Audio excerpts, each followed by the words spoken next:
बंदी छोड़ सतगुरु रामपाल जी परमेश्वर जी की जय हो। परम पिता परमात्मा सारी सृष्टि के रचनहार कुल मालिक असंख्य ब्रह्मांडों के स्वामी जगत गुरु तीनों लोकों में प्रवेश करके सबका धारण पोषण करने वाले राजाधिराज आत्माधार नाथों के नाथ देवों के देव महादेव सर्वेश्वर महेश्वर मृत्युंजय अजरो अमर आदि अनादि सनातनी प्रभु जगत पिता जगदीश्वर श्री श्री 1008 की उपाधि के वास्तविक अधिकारी अकाल मूरत सौद स्वरूपी राम वासुदेव सर्वगतम ब्रह्म परम पूज्य प्रथम पूज्य परम संत परम पुरुष परम धनी परम दयालु सत्य कबीर हक्का कबीर अल्लाहु कबीर अल्लाहु अकबर बाखबर अल्लाह ताला जगत के तारणहार जगत के मुक्तिदाता जगत के जगन्नाथ हारे के सहारे हिंदुओं के राम मुसलमानों के अल्लाह सिखों के वाहिगुरु ईसाइयों के मसीह दया के सागर दया निधि करुणा के सागर करुणा निधि स्वयंभू परिभू संकट मोचन कष्ट हरण मंगल करण दुख भंजन अविगत कबीर निर्विकार निर्विषम परमात्मा अलय अलेख सतगुरु आदि अनादि सतगुरु असली मर्यादा पुरुषोत्तम असली राम असली कृष्ण असली घनश्याम असली मुरारी राजाओं के राजा महाराजाओं के महाराजा शहंशाहों के शहंशाह सम्राटों के सम्राट भगवानों के भगवान अल्लाहों के अल्लाह प्रभुओं के प्रभु मसीहाओं के मसीह सच्चे वाहिगुरु बाबाओं के बाबा पीरों के पीर सेठों के सेठ जगत सेठ सावड़सा सेठ सर्वगुण संपन्न अनंत कोटि कलाओं के स्वामी अनंत कोटि ब्रह्मांडों के नायक योगियों में महायोगी ध्यानियों में महाध्यानी सिद्धों में परम सिद्ध ज्ञानियों में तत्व ज्ञानी ब्रह्म ज्ञानी महाज्ञानी परम ज्ञानी सर्वश्रेष्ठ ज्ञानी विज्ञानी युवा कबीर समर्थ कबीर असमवात अमित ओझा सच्चे रहनुमा करीम अल्लाह सुभान अल्लाह दुनिया के अंतिम पैगंबर 8 सितंबर 1951 से गांव धनाना जिला सोनीपत हरियाणा भारतवर्ष की पावन भूमि पे प्रकट रियल कल्कि भगवान श्री नारायण साकार हरि श्री बाबा साहेब नूर अनंत परमात्मा सच्चे दरवेश सच्चे बाखबर संत श्रोमणी सतगुरु रामपाल जी परमेश्वर जी के चरण कमल में साध संगति से जुड़े हुए देश विदेश से आप और हम सभी सत्सेवक भाई बहनों का अनंत कोटि दंडवत प्रणाम। सत्साई भाई और बहनों, बहुत बड़ी दया बहुत बड़ी मेहर पूज्य गुरुदेव भगवान की परमेश्वर रामपाल जी की, जिनके शुभ आशीर्वाद से विशेष आशीर्वाद से आप और हम सभी भाई बहन विशेषकर हिंदू समाज से जुड़े श्रद्धालुओं को अपने ही धर्म के विषय में अपने ही पंथ के विषय में अपने ही धर्म की पवित्र पुस्तकों के विषय में वो गूढ़ और अनसुनी सच्चाई अब सुनने और समझने को मिल रही है, जो सच्चाई हमें सदियों से हमारे ज्ञानहीन धर्म गुरु नहीं बता पाए नहीं समझा पाए। और इस अनसुनी आध्यात्मिक सच्चाई से दूर रहने के चलते हमारे पूर्वज मृत्यु उपरांत पशु योनि में चले गए, पक्षी योनि में चले गए, नरक में चले गए, वो भूत बने हुए फिर रहे हैं। और अब हमारे से हमारे धर्मगुरु हमारे उन्हीं भूत बने पूर्वजों के श्राद्ध वगैरह निकलवा रहे हैं, हमसे प्रेत पूजा करवा रहे हैं, भूत पूजा करवा रहे हैं, पितृ पूजा करवा रहे हैं। इस आध्यात्मिक ज्ञान की नासमझी के कारण हमारे धर्मगुरुओं ने हमारे पूर्वजों की दुर्गति करवा दी और हमारी भी दुर्गति करवाने की दिशा में हमें आगे बढ़ा रहे थे। भाई और बहनों, हम कोटि कोटि शुक्रिया अदा करते हैं सतगुरु रामपाल जी का, जिन्होंने समय पर आकर हमें संभाल लिया, हमें शास्त्र अनुकूल सत भक्ति ज्ञान देकर मार्ग देकर हमें उबार लिया और अब हमें भक्ति के सही मार्ग पर चलने के लिए प्रेरित कर रहे हैं। तो भाई और बहनों, ये पवित्र पुस्तक जिसके ऊपर वीडियो बनाने की श्रृंखला जारी है, इसी श्रृंखला में आज इस पवित्र पुस्तक हिंदू साहिबान नहीं समझे गीता वेद पुराण, इसका 11वें नंबर का वीडियो है। और प्रत्येक वीडियो में गुरुदेव भगवान के आशीर्वाद से हिंदू समाज से जुड़े श्रद्धालुओं को अध्यात्म के विषय में काफ़ी गहन जानकारियां प्राप्त हो रही हैं। और भाइयों और बहनों, जब तक हमें इस बात का पता नहीं चलेगा कि सृष्टि की रचना कैसे हुई है, आप और हम कौन हैं, क्यों पैदा हो रहे हैं, क्यों मर रहे हैं, इस जन्म से पहले हम कहाँ थे, किस योनि में थे, और यदि सत भक्ति शास्त्र अनुकूल सच्चे सतगुरु से लेकर नहीं की तो ये शरीर छूटने के बाद हम कहाँ जाएंगे, किस लोक में जाएंगे, किस योनि में जाएंगे, हमारे बच्चे कहाँ जाएंगे, हमारा परिवार कहाँ जाएगा। तो जब तक भाई और बहनों हमें इस गूढ़ सच्चाई का पता नहीं चलेगा, जिस गूढ़ सच्चाई को आत्मज्ञान कहते हैं, यानी जीव की अपने विषय में संपूर्ण जानकारी आत्मज्ञान के अंतर्गत आती है, तो जब तक हमें आत्मज्ञान नहीं होगा तब तक हम परमात्म ज्ञान को प्राप्त करने की दिशा में आगे नहीं बढ़ेंगे, हमारी रुचि नहीं बन पाएगी। और जब हमारे को परमात्म ज्ञान की दिशा में आगे बढ़ने की प्रेरणा मिलेगी तो फिर हमारे लिए ये जानना अति आवश्यक हो जाता है कि ये हमारे देवी देवता कौन हैं, ये ब्रह्मा विष्णु महेश कौन हैं, हम जीव श्रेणी में क्यों हैं, वो देव श्रेणी में क्यों हैं, परमात्मा कौन है, कैसा है, कहाँ रहता है, कैसे मिलेगा। इन शास्त्रों में परमात्मा की भक्ति से प्राप्त जिन सुखों का वर्णन है वो सुख भक्ति करते करते हमें क्यों नहीं प्राप्त हो रहे, किस विधि से वो सुख मिलेंगे। फिर भाइयों और बहनों हम इस परमात्म ज्ञान को प्राप्त करने की दिशा में सोचेंगे और सोचेंगे तो निसंदेह फिर हमें रास्ता भी मिलेगा, और रास्ता मिलेगा तो फिर हम निसंदेह आगे की ओर बढ़ने का भी प्रयास करेंगे। तो भाइयों और बहनों, सतगुरु रामपाल जी के कर कमल से लिखित यह पवित्र पुस्तक हिंदू साहिबान नहीं समझे गीता वेद पुराण हमें इसी निष्कर्ष पर लेकर जाएगी यदि हमने इस पुस्तक को अंत तक निष्पक्ष होकर धैर्य के साथ पूरा पढ़ा या पूरा सुना। तो आज जो 5वां अध्याय है इस पुस्तक का, इस 5वें अध्याय में सतगुरु रामपाल जी हमें बताएंगे कि श्री ब्रह्मा जी, श्री विष्णु जी, श्री शिव जी के माता पिता की जानकारी। तत्व ज्ञान के अभाव में सदियों से हमारे तमाम धर्म गुरुओं ने, आचार्य शंकराचार्यों ने ब्रह्मा विष्णु महेश जी के विषय में हमें यही बताया, यही पढ़ाया, यही समझाया कि ब्रह्मा विष्णु महेश ही इस सृष्टि को चला रहे हैं। ब्रह्मा जी सृष्टि की उत्पत्ति करते हैं, विष्णु जी इसका पालन पोषण करते हैं और शंकर जी फिर संहार करते हैं। ये तीनों देवता ही सर्वश्रेष्ठ हैं, इनसे ऊपर कोई भगवान नहीं है, कोई परमात्मा नहीं है। अब भाइयों और बहनों विचार करो, ये तीनों देवता भी सर्वश्रेष्ठ कहाँ हुए जो इन तीनों देवताओं को एक एक कार्य करना पड़ रहा है। अगर यही सर्वश्रेष्ठ परमात्मा होते तो ये सारा का सारा कार्य तो इनमें से अकेला कोई एक ही कर लेता, लेकिन तीनों देवताओं को अलग अलग कार्य करने पड़ रहे हैं। जीवों की उत्पत्ति का कार्य श्री ब्रह्मा जी कर रहे हैं, जीवों के पालन पोषण का कार्य श्री विष्णु जी कर रहे हैं, और अंत में मारने पीटने का, संहार करने का कार्य श्री शंकर जी कर रहे हैं। तो ये फिर आधे अधूरे हुए, ये कंप्लीट कहाँ हुए। अगर कंप्लीट होता तो इनमें से कोई एक ये सारे कार्य कर लेता, क्योंकि परमात्मा तो समर्थ होता है, सक्षम होता है। तो भाइयों और बहनों, हमारे धर्मगुरुओं को हमारे ही धर्मशास्त्रों का ज्ञान नहीं था, क्योंकि ये ज्ञान तत्वदर्शी संत की शरण ग्रहण किए बिना नहीं हो सकता। हमारी बुद्धि नहीं खुल सकती। हम सब जीव कैटेगरी के प्राणी हैं, वो चाहे हमारे धर्मगुरु हो, चाहे 33 करोड़ देवी देवता हो, चाहे ब्रह्मा विष्णु महेश हो, हम सब जीव कैटेगरी में हैं।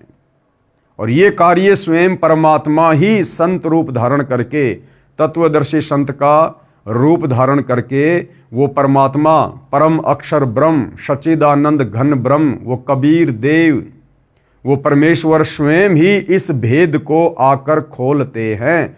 बाकी जीव के बस की बात नहीं कि जीव इन शास्त्रों को पढ़कर इनके सार को निकालकर अन्य प्राणियों को समझा सके या खुद समझकर सत भक्ति कर सके। तो आज से पहले तो भाइयों और बहनों, आप और हमारे लिए सदियों से यही एक बहुत बड़ी पहेली बनी हुई थी कि ब्रह्मा विष्णु महेश ये अजन्मा हैं, सर्वेश्वर हैं, महेश्वर हैं, इनके कोई माता पिता नहीं है, इन्होंने सबको उत्पन्न किया है।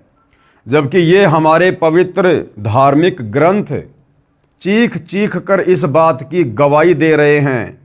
खुद श्री ब्रह्मा जी, श्री विष्णु जी और श्री शंकर जी श्री देवी भागवत महापुराण में स्वीकार कर रहे हैं कि भैया हम तीनों का जन्म और मरण होता है, हम नित्य नहीं हैं, अविनाशी नहीं हैं, और हमारे तो माता पिता भी हैं, और हम तो किसी और शक्ति के अधीन होकर एक एक कार्य कर रहे हैं।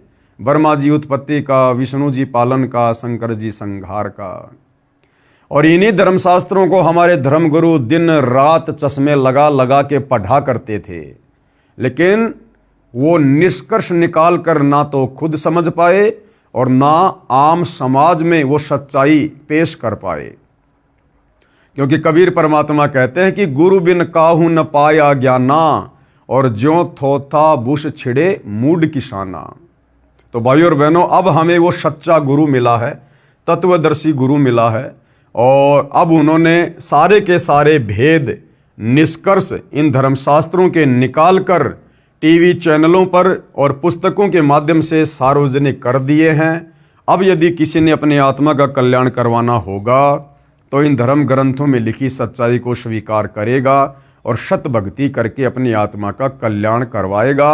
अन्यथा भाई इस काल के लोक में जन्म और मरण ये अटल नियम है, अटल सिद्धांत है। 84 लाख योनियां भोगो, 84 लाख योनियां भोगने के बाद परमात्मा का विधान है एक मनुष्य जन्म देता ही देता है। उस मनुष्य जन्म को फिर हम इसी प्रकार से बर्बाद कर जाएंगे, फिर 84 लाख योनियों में जाएंगे, फिर नरक भोगेंगे। ये चक्कर युगों युगों से चलता आ रहा है। और यदि आज हमने आंखें नहीं खोली, सतगुरु रामपाल जी की शरण ग्रहण करके शास्त्र अनुकूल सत भक्ति की शुरुआत नहीं की, तो ये जन्म मरण और लक 84 का चक्कर भाइयों और बहनों हमारा अंत काल तक चलेगा, नहीं मिटेगा। तो सतगुरु रामपाल जी हमें क्या जानकारी दे रहे हैं श्री ब्रह्मा विष्णु महेश जी के माता पिता के विषय में, इनकी जन्म और मृत्यु के विषय में। प्रश्न नंबर 28। अब हिंदू समाज के भाई बहन सतगुरु रामपाल जी से प्रश्न कर रहे हैं, काफी कुछ जानने और समझने के बाद, कोई ये प्रमाण दिखाओ कि श्री ब्रह्मा जी, श्री विष्णु जी तथा श्री शिव जी के माता पिता हैं। ऊपर इस पुस्तक के ऊपर 10 वीडियो बन चुके हैं और काफी कुछ जानकारी सतगुरु रामपाल जी ने हिंदू भाई बहनों को हिंदू धर्मशास्त्रों से दिखाई, तो उनकी आंखें खुलने लगी और अब उनकी जिज्ञासा आगे से आगे अध्यात्म को जानने की हो रही है। तो उसी जिज्ञासा के अंतर्गत उन्होंने सवाल किया सतगुरु रामपाल जी से। जब सतगुरु रामपाल जी ने कहा कि भैया आपके ब्रह्मा विष्णु महेश, इनके तो माता पिता हैं, इनके तो जन्म मृत्यु होती है, इनका खुद का मोक्ष नहीं है, ये खुद भी लक 84 योनियों में जाते हैं, नरक भोगते हैं। तो फिर हिंदू श्रद्धालुओं ने पूछा जी इसका कोई प्रमाण दिखाओ कि श्री ब्रह्मा जी, श्री विष्णु जी तथा श्री शिव जी के माता पिता हैं। तो सतगुरु रामपाल जी प्रमाण दिखा रहे हैं। श्री देवी महापुराण, ये गीता प्रेस गोरखपुर से प्रकाशित है। इसके 3रे स्कंद के अध्याय 4 और 5 में श्री विष्णु जी ने अपनी माता दुर्गा की स्तुति करते हुए कहा है कि हे मात, यानी भगवान विष्णु जिसको हम पूर्ण परमात्मा मान रहे थे, अजन्मा मान रहे थे, और इस श्री देवी महापुराण में श्री विष्णु जी खुद देवी दुर्गा को माता कहकर संबोधित कर रहे हैं। और क्या कह रहे हैं? हे मात, आप शुद्ध स्वरूपा हो, सारा संसार आपसे ही उद्भाषित हो रहा है। यानी विष्णु जी कह रहे हैं कि हे माता दुर्गा, ये सारा संसार आपसे ही चलायमान है, हम आपकी कृपा से विद्यमान हैं। विष्णु जी कह रहे हैं कि मैं, ब्रह्मा और शंकर, हम तीनों तो आपकी दया से विद्यमान हैं। मैं कौन? विष्णु जी। मैं ब्रह्मा और शंकर तो जन्मते मरते हैं। अभी भाइयों और बहनों आपको मौखिक दिखाया जा रहा है, आगे आपको इसी देवी महापुराण से दिखाया जाएगा। खुद श्री विष्णु जी स्वीकार कर रहे हैं कि मैं ब्रह्मा और शंकर तो जन्मते और मरते हैं, हमारा तो जन्म और मृत्यु होता है, हम अविनाशी नहीं हैं। हमारा तो आविर्भाव यानी जन्म तथा तिरोभाव यानी मृत्यु हुआ करता है। विष्णु जी कह रहे हैं कि हे माते, हमारा तो जन्म और मृत्यु होता है, हम अविनाशी नहीं हैं। अविनाशी यानी जिसकी कभी मृत्यु ना हो। तो विष्णु जी कह रहे हैं कि हम तीनों देवता अविनाशी नहीं हैं, हम तो नाशवान हैं, हम जन्मते हैं और मरते हैं। तुम ही जगत जननी और सनातनी देवी हो और प्रकृति देवी हो। और विष्णु जी अपनी माता दुर्गा जी को क्या कह रहे हैं कि तुम ही जगत की जननी यानी सारे संसार को जन्म देने वाली, और सनातनी देवी, सनातनी यानी सबसे पहले वाली, तुम ही सनातनी देवी हो और प्रकृति देवी हो। प्रकृति भी दुर्गा जी को कहा जाता है। अब श्री विष्णु जी को केवल इतना ही ज्ञान है, अपने विषय में इन्होंने सच्चाई बता दी, परंतु अब श्री विष्णु जी देवी दुर्गा से ऊपर नहीं जानते कि कोई और भी भगवान है, कोई और भी परमात्मा है।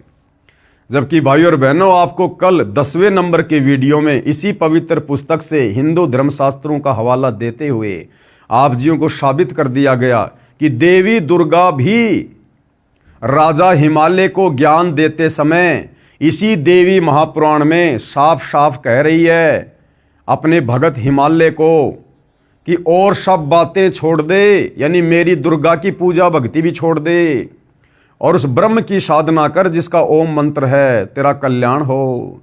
यानी विष्णु जी तो देवी दुर्गा से ऊपर किसी को नहीं जानते, और देवी दुर्गा अपने से ऊपर उस ब्रह्म की भक्ति करने के लिए कह रही है।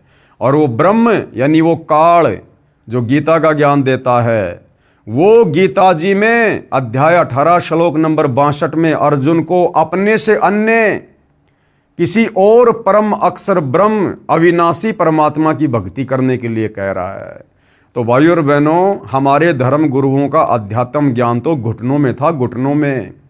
और श्री ब्रह्मा विष्णु महेश को भी आध्यात्मिक ज्ञान नहीं था कंप्लीट। अगर श्री विष्णु जी को वेदों का ज्ञान होता, कंप्लीट आध्यात्मिक ज्ञान होता, तो देवी दुर्गा को सनातनी देवी कहकर संबोधित नहीं करता। तो क्या कह रहे हैं कि तुम ही जगत जननी हो और सनातनी देवी हो और प्रकृति देवी हो। अब शंकर भगवान क्या कह रहे हैं भाइयों और बहनों, अब शंकर जी के भी आध्यात्मिक ज्ञान का निष्कर्ष आप जियों के सामने है कि शंकर जी को कितना ज्ञान है। भगवान शंकर बोले, हे माता, यानी शंकर जी भी दुर्गा जी को अपनी मां कहकर संबोधित कर रहे हैं। अब देख लो भाइयों और बहनों, हमारे धर्मगुरु कहा करते थे कि देवी दुर्गा का कोई पति नहीं है। अरे पति नहीं है तो देवी दुर्गा ने फिर ब्रह्मा विष्णु महेश ये तीनों पुत्र कहां से उत्पन्न कर दिए? और देवी दुर्गा अगर शादीशुदा नहीं है तो फिर मांग में सिंदूर क्यों भरती है, माथे पर टिक्की क्यों लगाती है, 16 श्रृंगार क्यों करती है? अगर उसका पति नहीं है तो फिर हम उसको माता क्यों कहते हैं, बहन क्यों नहीं कहते? तो भाइयों और बहनों, अध्यात्म की कमी के कारण अब भगवान शंकर बोले, हे माता, विष्णु के बाद उत्पन्न होने वाला ब्रह्मा जब आपका पुत्र है तो क्या मैं तमोगुणी लीला करने वाला शंकर तुम्हारी संतान नहीं हुआ? अर्थात मुझे भी उत्पन्न करने वाली तुम ही हो। अब शंकर जी ने भी बिल्कुल निष्कर्ष दे दिया। भाई विष्णु जी ने तो पहले कह दिया कि तुम जगत जननी हो, सनातनी देवी हो, हम तो जन्मते और मरते हैं, हे माता। उसके बाद शंकर जी भी कह रहे हैं कि हे माता, जब ब्रह्मा और विष्णु भी तुम्हारी संतान है, तुम्ही से उत्पन्न हुए हैं, तो क्या मैं तमोगुणी लीला करने वाला शंकर क्या तुम्हारी संतान नहीं हुआ? अर्थात मैं भी तुम्ही से उत्पन्न हूं। शंकर जी ने भी फाइनल कर दिया कि मेरी भी माता यही दुर्गा है, मुझ शंकर का जन्म भी दुर्गा देवी से हुआ है। एक बार ध्यान से पढ़िए। भगवान शंकर बोले, हे माता, विष्णु के बाद उत्पन्न होने वाला ब्रह्मा जब आपका पुत्र है तो क्या मैं तमोगुणी लीला करने वाला शंकर तुम्हारी संतान नहीं हुआ? अर्थात मुझे भी उत्पन्न करने वाली तुम ही हो। इस देवी महापुराण के उल्लेख से सिद्ध हुआ कि श्री ब्रह्मा जी, श्री विष्णु जी तथा श्री शंकर जी को जन्म देने वाली माता श्री दुर्गा देवी अर्थात अष्टंगी देवी यानी 8 भुजा वाली देवी है और तीनों नाशवान हैं। और ये तीनों ब्रह्मा विष्णु महेश तो नाशवान हैं, क्योंकि जिसका जन्म होता है उसकी मृत्यु भी होती है, वो अविनाशी नहीं हो सकता। अब भाइयों और बहनों, आपको ये प्रमाण दिया जाएगा, हिंदू धर्मशास्त्रों से प्रमाण दिया जाएगा। पेश है श्रीमद् देवी भागवत यानी देवी पुराण, इसके 3रे स्कंद के अध्याय 4 और 5 से संबंधित प्रकरण की फोटोकॉपी। संक्षिप्त देवी भागवत आपकी आंखों के सामने है, देखिएगा। श्री विष्णु जी कह रहे हैं दुर्गा जी की स्तुति करते हुए, तुम शुद्ध स्वरूपा हो, ये संसार तुम्ही से उद्भासित हो रहा है। विष्णु जी कह रहे हैं कि हे माता दुर्गा, तुम शुद्ध स्वरूपा हो और ये सारा संसार तुम्ही से प्रकाशमय है। मैं यानी विष्णु, ब्रह्मा और शंकर हम सभी तुम्हारी कृपा से विद्यमान हैं। हमारा आविर्भाव यानी जन्म और तिरोभाव यानी मृत्यु हुआ करता है। केवल तुम ही नित्य हो यानी तुम ही सदा रहती हो, जगत जननी हो, प्रकृति और सनातनी देवी हो। विष्णु जी ने क्लियर कर दिया कि भैया हम तो तीनों जन्मते और मरते हैं। अब भगवान शंकर क्या कह रहे हैं? शंकर जी कह रहे हैं, भगवान शंकर बोले, देवी यदि महाभाग विष्णु तुम्ही से प्रकट हुए हैं, यदि विष्णु जी का जन्म तुम्ही से हुआ है, तो उनके बाद उत्पन्न होने वाले ब्रह्मा भी तुम्हारे ही बालक हुए। फिर मैं तमोगुणी लीला करने वाला शंकर क्या तुम्हारी संतान नहीं हुआ? अर्थात मुझे भी उत्पन्न करने वाली तुम ही हो। शिवे यानी दुर्गा, संपूर्ण संसार की सृष्टि करने में तुम बड़ी चतुर हो। अपनी इच्छा के अनुसार क्रीड़ा करती और शांत भी हो जाती हो। इस संसार की सृष्टि, स्थिति और संहार में तुम्हारे गुण सदा समृत हैं। यानी ब्रह्मा जी को जो रजोगुण मिला हुआ है, जिससे ब्रह्मा जी संसार की सृष्टि करते हैं, कह रहे हैं कि हे दुर्गा देवी, ये आपसे ही मिला हुआ है। और स्थिति यानी विष्णु जी को जो शतोगुण मिला हुआ है, जिसके कारण वो पालन पोषण करते, स्थिति को बना के रखते हैं, तो कह रहे हैं वो स्थिति यानी वो शतोगुण भी आप देवी दुर्गा से ही मिला हुआ है। और संहार में यानी श्री शंकर जी जो कि तमोगुण हैं, जो संहार करते हैं, तो कहते हैं शंकर जी को संहार करने की क्षमता भी तुम्ही से मिली हुई है। उन्हीं तीनों गुणों से उत्पन्न रजगुण ब्रह्मा, सतगुण विष्णु, तमोगुण शिव जी। 3 गुण कौन से? रजगुण, सतगुण, तमगुण। उन्हीं तीनों गुणों से उत्पन्न हम ब्रह्मा, विष्णु एवं शंकर नियम अनुसार कार्य में तत्पर रहते हैं। नियम अनुसार, नियम अनुसार का मतलब है अपनी इच्छा से हम कुछ नहीं करते। आपने हमें जो ड्यूटी दे रखी है, जो कार्य दे रखा है, एक एक ये गुण देकर ब्रह्मा जी को रजोगुण युक्त बनाकर, मुझे शतोगुण बनाकर और शंकर जी को तमोगुण बनाकर आपने जो ये ड्यूटी दे रखी है, स्थिति की, उत्पत्ति की और संहार की, कह रहे हम तीनों देवता आपके अधीन होकर नियम अनुसार यानी जो आपकी आज्ञा होती है, हम तो कार्य में तत्पर रहते हैं। तो भाइयों और बहनों, इस छोटे से प्रकरण ने ये स्पष्ट कर दिया कि ब्रह्मा विष्णु महेश की जन्म और मृत्यु होती है, ये अविनाशी नहीं है।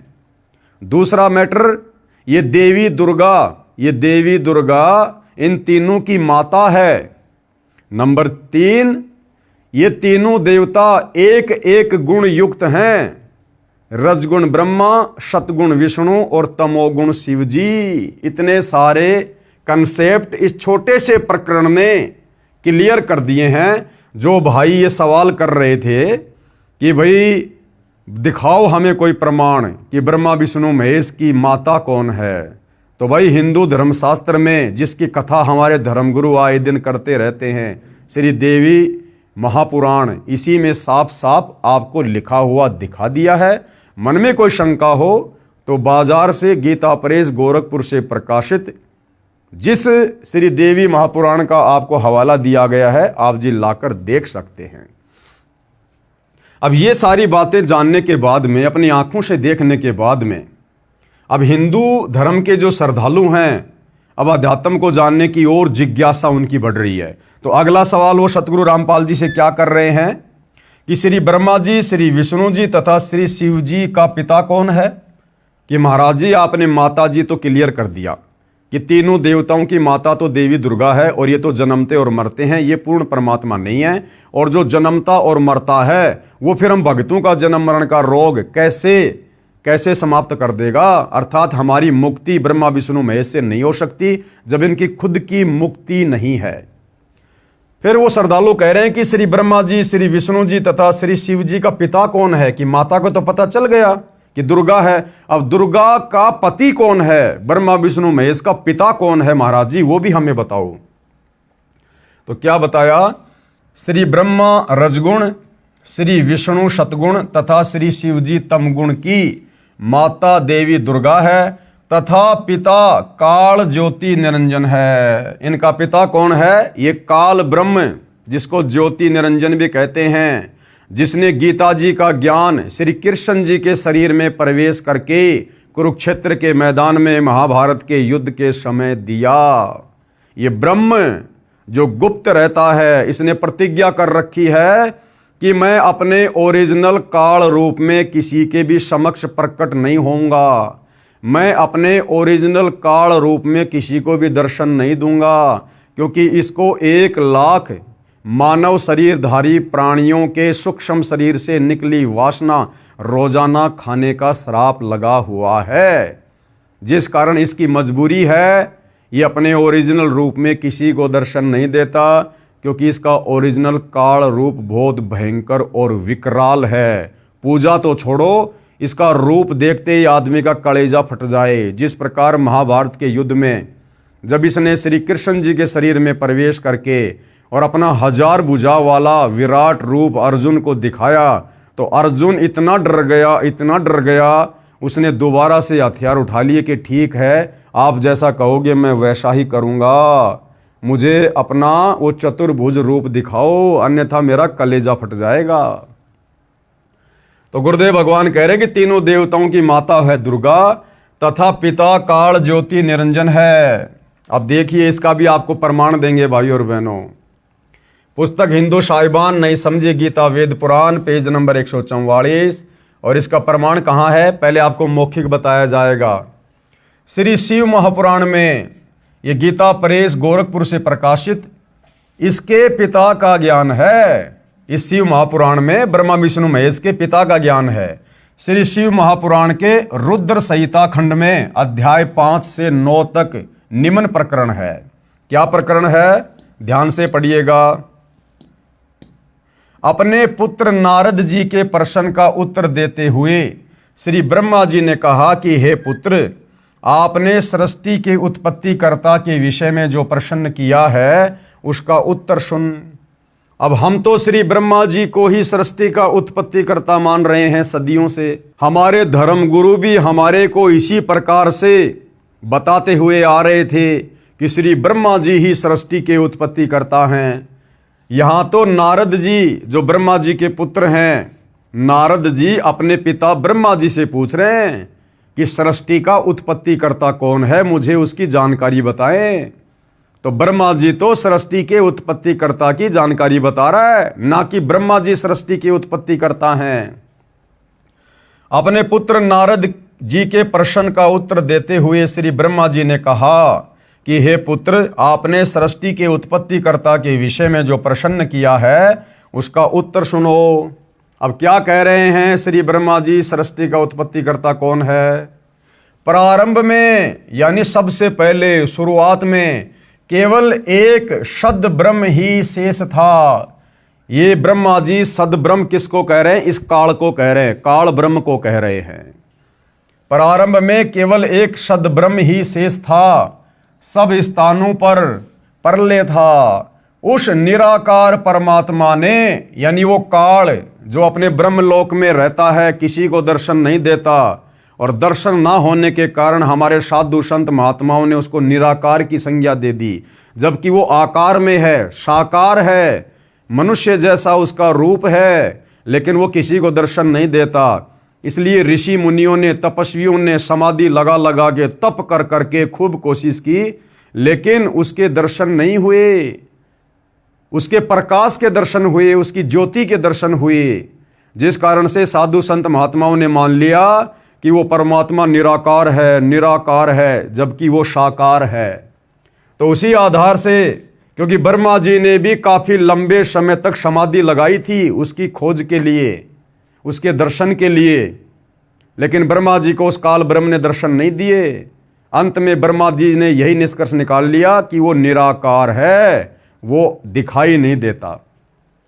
तो ब्रह्मा जी कह रहे कि उस निराकार परमात्मा ने अपना स्वरूप शिव जैसा बनाया। शिव कौन? ये शिव शंकर, ब्रह्मा जी का सबसे छोटा भाई, क्योंकि ये 3 भाई हैं, ब्रह्मा विष्णु महेश। अब भाइयों और बहनों, आपने पहले पढ़ा ये काल क्या करता है, ये अपने तीनों पुत्रों ब्रह्मा विष्णु महेश का रूप बनाकर उनके भक्तों को दर्शन देता है।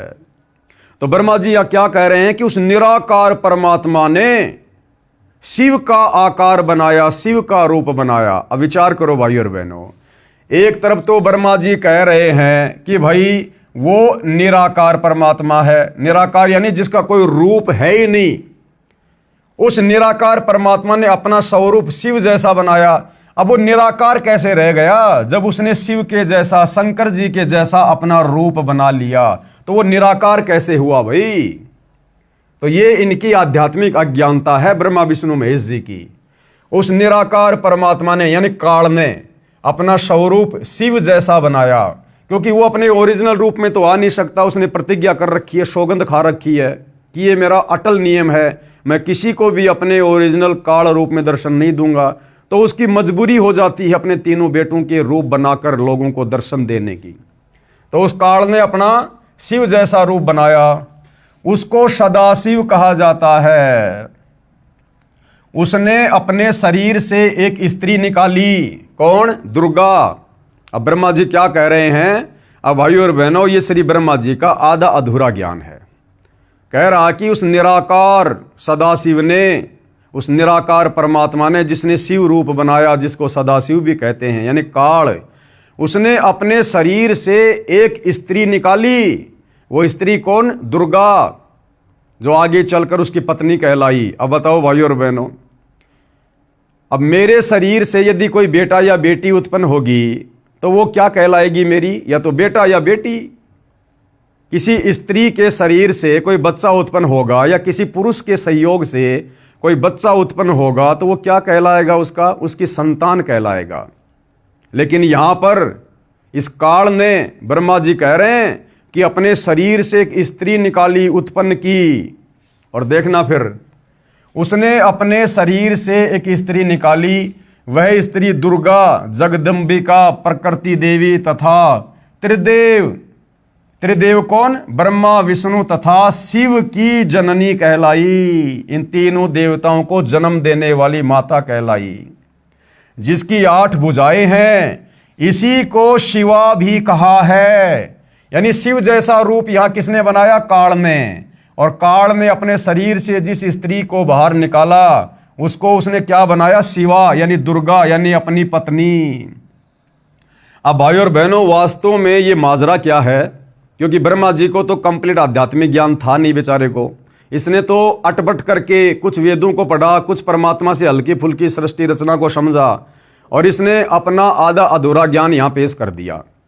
असल में जब आप सृष्टि रचना पढ़ेंगे, सतगुरु रामपाल जी के कर कमल से लिखी हुई, हमारे धर्मशास्त्रों से प्रमाणित, तब आपको पता चलेगा भाइयों और बहनों कि ये काल, ये दुर्गा और हम सभी आत्माएं जो 21 ब्रह्मांड में यहाँ हैं, जन्म रहे, मर रहे हैं, गधे कुत्ते बन रहे हैं, हम सभी सतलोक में रहा करते थे परमपिता परमात्मा के पास, कबीर देव भगवान के पास में।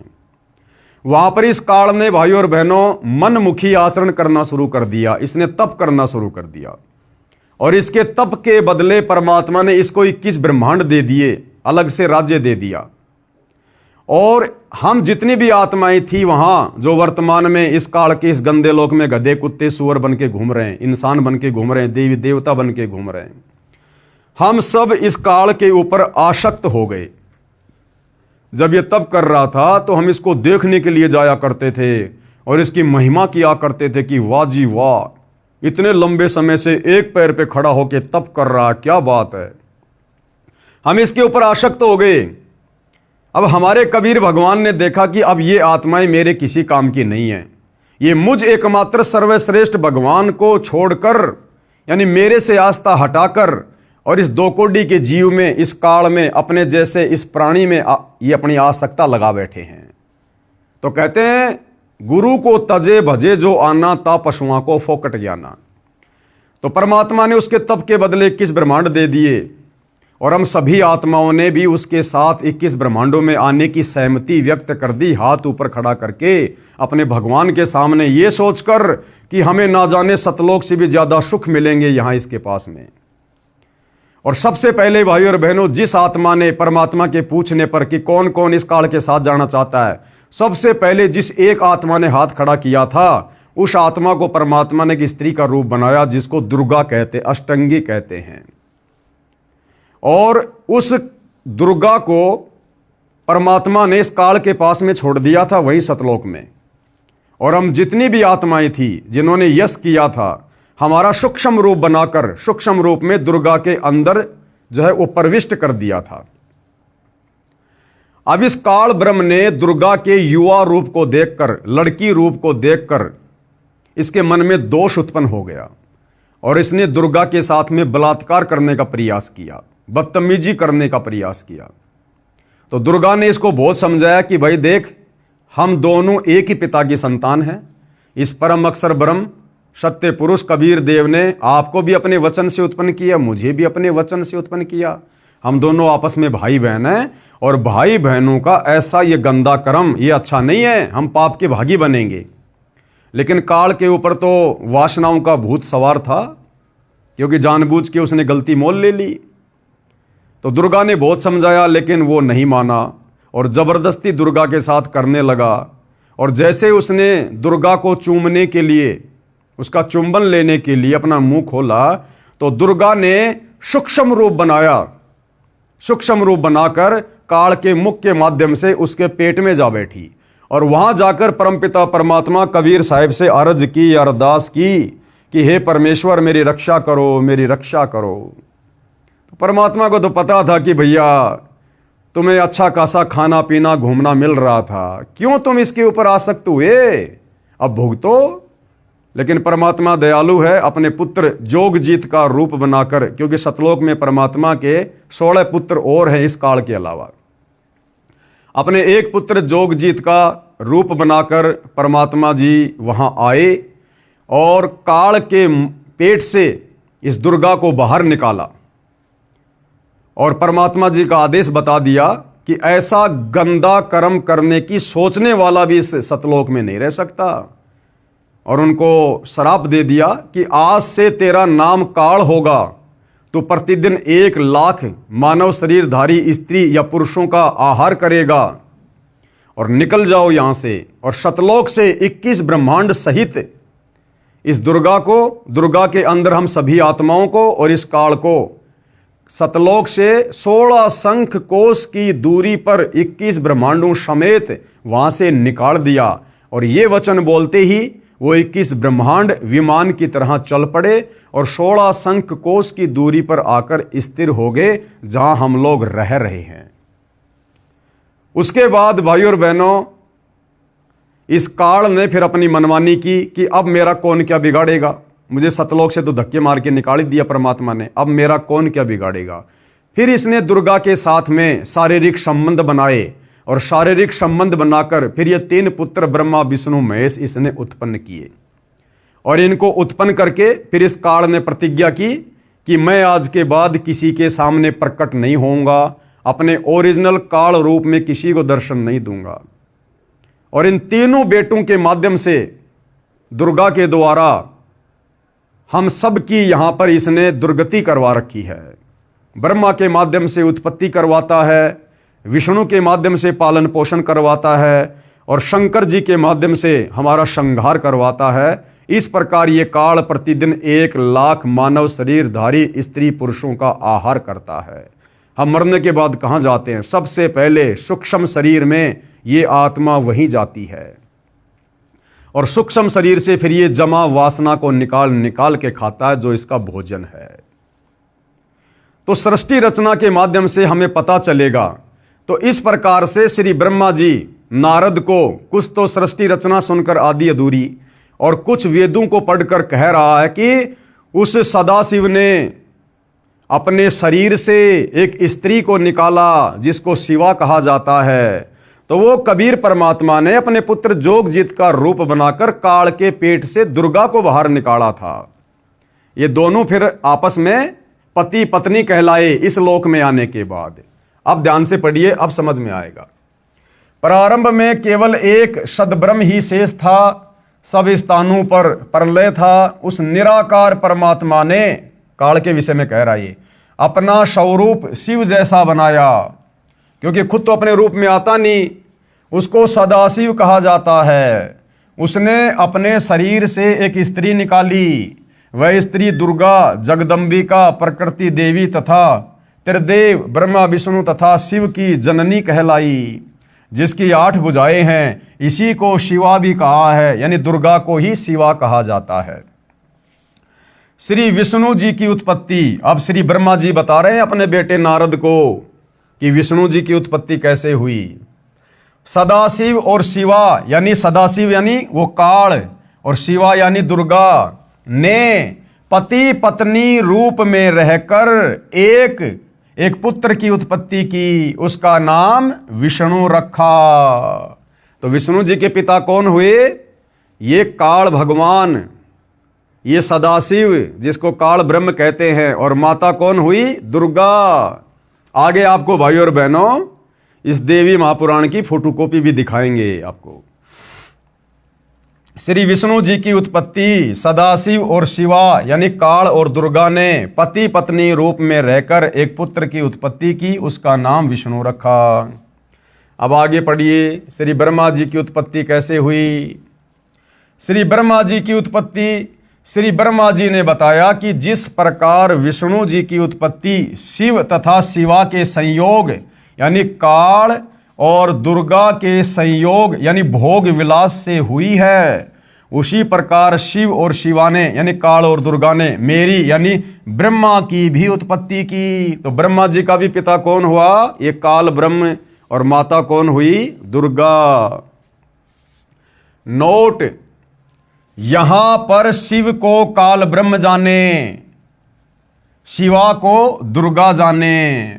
अदालत नोट करे, क्योंकि आने वाले समय में भाई और बहनों ये सारी बातें अदालतों में रखी जाएंगी, इन धर्म शास्त्रों से प्रमाणित किया जाएगा। इसलिए सतगुरु रामपाल जी ने पहले यहां पर कोष्टक में लिख दिया, अदालत नोट करे। इस रुद्र संहिता खंड में शंकर जी की उत्पत्ति का प्रकरण नहीं है। अब इस रुद्र संहिता में श्री शंकर जी की उत्पत्ति का जो प्रकरण है कि शंकर जी की उत्पत्ति कैसे हुई, ये इस अनुवादकर्ता ने जानबूझ के नहीं लिखा। क्यों नहीं लिखा? क्योंकि इसको आध्यात्मिक ज्ञान नहीं था, इसको तत्व ज्ञान नहीं था। अब इसने सोचा यदि मैं शिव जी की उत्पत्ति दिखा दूंगा तो फिर मैं ये कैसे सिद्ध करूंगा कि वो सदाशिव कौन था, फिर वो सदाशिव मैं कैसे सिद्ध करूंगा, क्योंकि इनकी बुद्धि काल ब्रह्म तक नहीं जा रही थी। इन अनुवादकर्ताओं की ये केवल ब्रह्मा विष्णु शिव को ही फाइनल मानते थे, इनसे ऊपर किसी को नहीं मानते थे। तो इसने सोचा कि मैंने यहां पर सदाशिव को दिखा दिया, मैंने यहां पर श्री विष्णु जी को दिखा दिया, मैंने यहां श्री ब्रह्मा जी को दिखा दिया। अब अगर मैं शिव जी को दिखाऊंगा तो फिर ये चौथा माना जाएगा और कोई भी मेरी बात को स्वीकार नहीं करेगा। तो जानबूझकर इसने इस प्रकरण को छोड़ दिया। लेकिन भाई और बहनों, आप जी ने ऊपर श्री देवी महापुराण में, आप जी ने ऊपर श्री देवी महापुराण में साफ साफ देख लिया है, पढ़ लिया है। यहां पर श्री शंकर जी खुद अपनी उत्पत्ति बता रहे हैं। क्या बोल रहे हैं? भगवान शंकर बोले देवी यानी दुर्गा जी यदि महाभाग विष्णु तुम्ही से प्रकट हुए हैं तो उनके बाद उत्पन्न होने वाला ब्रह्मा भी तुम्हारे बालक हुए। फिर मैं तमोगुणी लीला करने वाला शंकर यानी शिव क्या तुम्हारी संतान नहीं हुआ? अर्थात मुझे भी उत्पन्न करने वाली तुम ही हो। भाई चोर चुरावे तू मड़ी, गाडे पानी मां, वो गाडे व ऊपर आवे, सच्चाई छानी ना।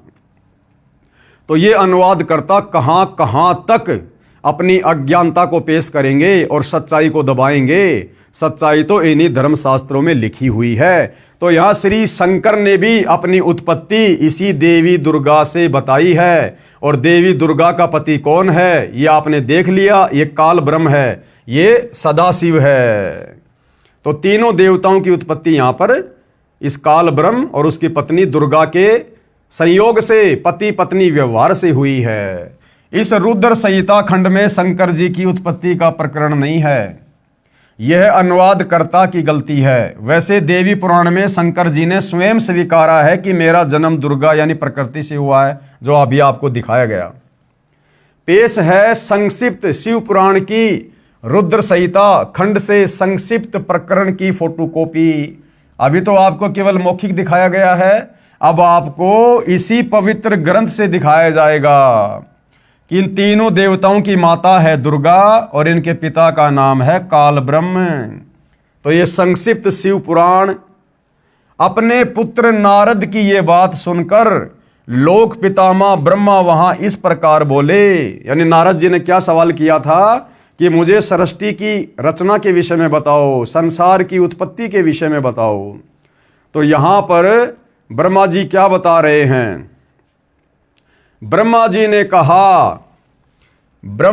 कहा ब्रह्मन देव शिरोमणे, तुम सदा समस्त जगत के उपकार में ही लगे रहते हो।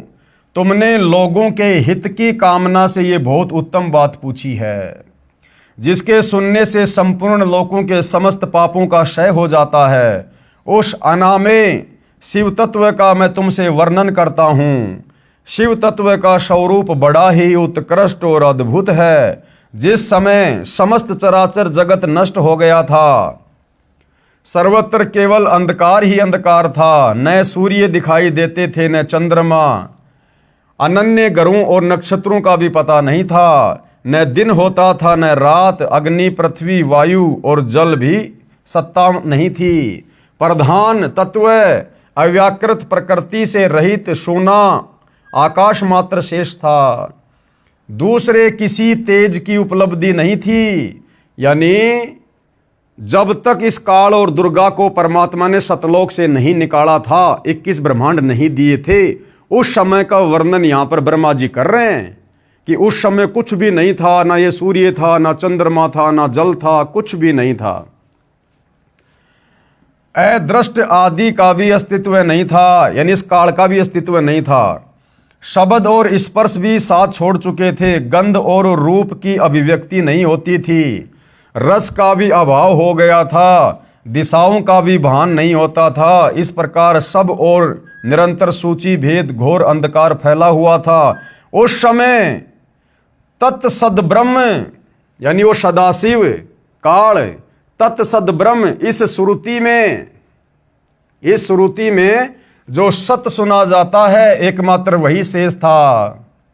जब यह वह ऐसा जो इत्यादि रूप से निर्दिष्ट होने वाला भावात्मक जगत नहीं था, उस समय एकमात्र वह सत्य ही शेष था, जिसे योगीजन अपने हृदयाकाश के भीतर निरंतर देखते हैं। वह सतत्व मन का विषय नहीं है, वाणी की भी वहां तक कभी पहुंच नहीं होती। वह नाम तथा रूप रंग से भी शून्य है। वह न स्थूल है, न कृश है, न हश्व है, न दीर्घ है तथा न लघु है, न गुरु। उसमें न कभी वृद्धि होती है न हास होता है। श्रुति भी उसके विषय में चकित भाव से है, इतना ही कहती है, अर्थात उसकी सत्ता मात्र का ही निरूपण कर पाती है, उसका कोई विशेष विवरण देने में असमर्थ हो जाती है। वह सत्य ज्ञान स्वरूप अनंत परमानंदमय परम ज्योति स्वरूप अप्रमेय आधार रहित निर्विकार निराकार निर्गुण योगी गम्य सर्वव्यापी सबका एकमात्र कारण निर्विकल्प निरारंभ माया शून्य उपद्रव रहित अद्वितीय अनादि अनंत संकोच विकास से शून्य तथा चिन्मय है। जिस परब्रह्म के विषय में ज्ञान और अज्ञान से परिपूर्ण उक्तियों द्वारा इस प्रकार ऊपर बताए अनुसार विकल्प किए जाते हैं, उसने कुछ काल के बाद सृष्टि का समय आने पर द्वितीय की इच्छा प्रकट की। यानी काल ने कुछ समय बाद में ब्रह्मा जी कह रहे हैं कि द्वितीय की उत्पत्ति की, यानी अपने से अन्य किसी और को पैदा करने की सोची। उसके भीतर एक से अनेक होने का संकल्प उदित हुआ। तब उस निराकार परमात्मा ने यानी काल ब्रह्म ने अपनी लीला शक्ति से अपने लिए मूर्ति यानी आकार की कल्पना की। यानी वो शंकर जी अपने बेटे के रूप में आने की उसने लीला की। वह मूर्ति संपूर्ण ऐश्वर्य गुणों से संपन्न, सर्व ज्ञानमयी, शुभ स्वरूपा, सर्वव्यापिनी, सर्वरूपा, सर्वदर्शनी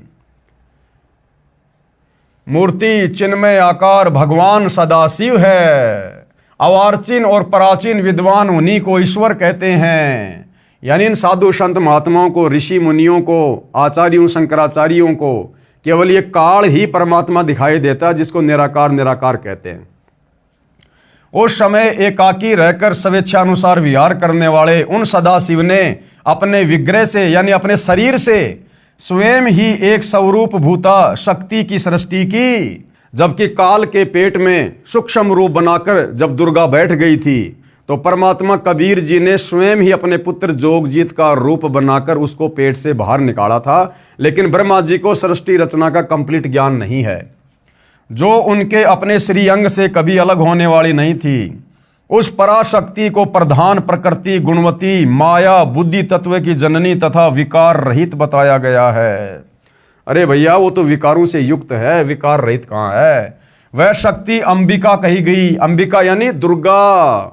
हम गाना सुनते हैं ना, अम्बा है मेरी माँ, जगदम्बा है मेरी माँ।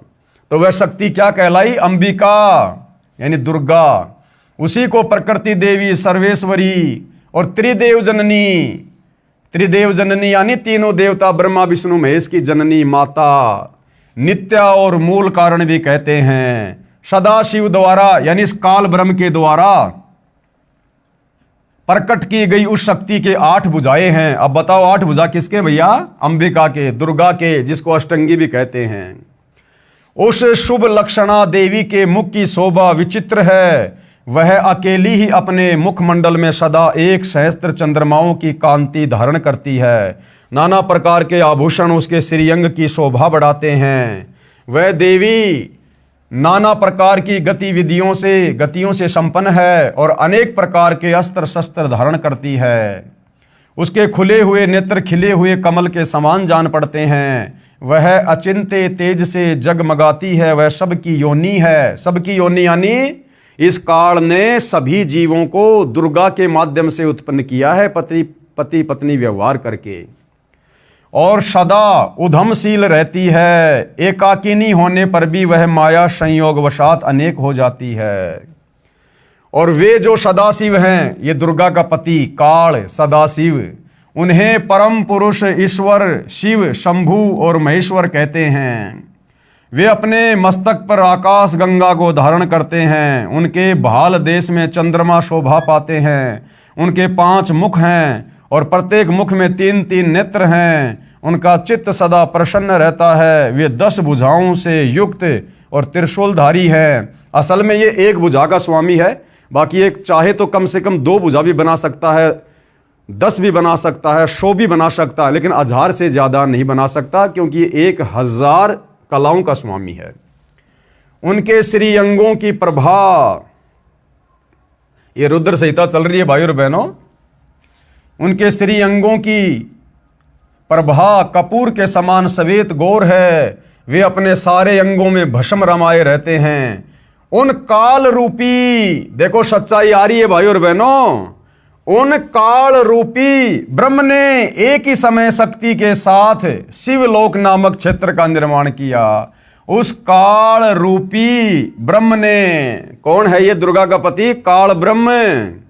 उस काल रूपी ब्रह्म ने शिवलोक नामक क्षेत्र का निर्माण किया था। उस उत्तम क्षेत्र को ही काशी कहते हैं। वह परम निर्वाण या मोक्ष का स्थान है, जो सबके ऊपर विराजमान है। ये अपने वाली काशी नहीं, कोई सोचे ये बनारस वाली काशी नहीं, ऊपर के लोगों की बात हो रही है। वे प्रिया तथा प्रियतम रूप, प्रिया कौन? दुर्गा, और प्रियतम कौन? ये काल। शक्ति और शिवा यानी दुर्गा और ये काल जो शिव रूप धारण करता है, जो परमानंद स्वरूप है, उस मनोरम क्षेत्र में नित्य निवास करते हैं। काशीपुरी परमानंद रूपिणी है मुने, शिव और शिवा ने यानी काल और दुर्गा ने प्रलय काल में कभी उस क्षेत्र को अपने सानिध्य से मुक्त नहीं किया। यानी जब ब्रह्मा विष्णु महेश के लोकों में जब प्रलय आती है तो ये काल और दुर्गा उसी काशी नामक क्षेत्र में रहते हैं। इसलिए विद्वान पुरुष उसे अविमुक्त क्षेत्र के नाम से भी जानते हैं। वह क्षेत्र आनंद का हेतु है, इसलिए पिनाकधारी शिव ने पहले उसका नाम आनंद वन रखा था, उसके बाद वह अविमुक्त के नाम से प्रसिद्ध हुआ। देवर्षे यानी ब्रह्मा जी कह रहे नारद से कि देवर्षे एक समय उस आनंद वन में रमण करते हुए शिवा और शिव के मन में ये इच्छा हुई। अब ध्यान से पढ़ना भाई और बहनों, ब्रह्मा विष्णु महेश की उत्पत्ति कैसे हुई है? दुर्गा और काल के पति पत्नी व्यवहार करने से। ब्रह्मा जी नारद जी से कह रहे हैं कि देवर्षे यानी नारद जी एक समय उस आनंद वन में रमण करते हुए यानी घूमते फिरते हुए शिवा यानी दुर्गा और शिव यानी काल, इनके मन में ये इच्छा प्रकट हुई कि किसी दूसरे पुरुष की भी सृष्टि करनी चाहिए, कि कोई संतान भी उत्पन्न करनी चाहिए, बच्चा भी पैदा करना चाहिए। जिस पर यह सृष्टि संचालन का महान भार रखकर हम दोनों केवल काशी में रहकर इच्छानुसार विचरें, ताकि सारी सृष्टि का भार उन बच्चों के ऊपर रख दिया जाए और हम आराम से यहाँ मौज करें और निर्वाण धारण करें। वही पुरुष हमारे अनुग्रह से सदा सबकी सृष्टि करे, यानी वो हमारी संतान ही हमारे सारे काम को संभाले, पालन करे और वही अंत में सबका संहार भी करे।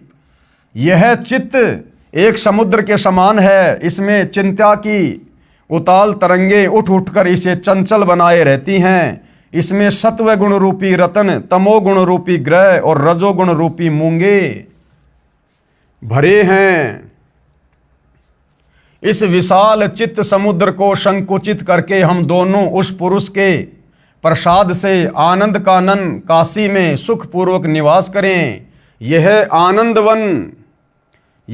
आनंदवन वह स्थान है जहाँ हमारी मनोवर्ती सब ओर से सिमटकर इसी में लगी हुई है, तथा जिसके बाहर का जगत चिंता से आतुर प्रतीत होता है। ऐसा निश्चय करके शक्ति सहित सर्वव्यापी परमेश्वर शिव ने, अब देखना भाइयों और बहनों, ऐसा विचार करके यानी संतान उत्पत्ति का विचार करके, ऐसा निश्चय करके शक्ति सहित यानी दुर्गा के साथ सर्वव्यापी परमेश्वर शिव ने यानी उस काल ने अपने वाम भाग के 10वें अंग पर अमृत मल दिया, यानी पति पत्नी व्यवहार किया, शारीरिक संबंध बनाए।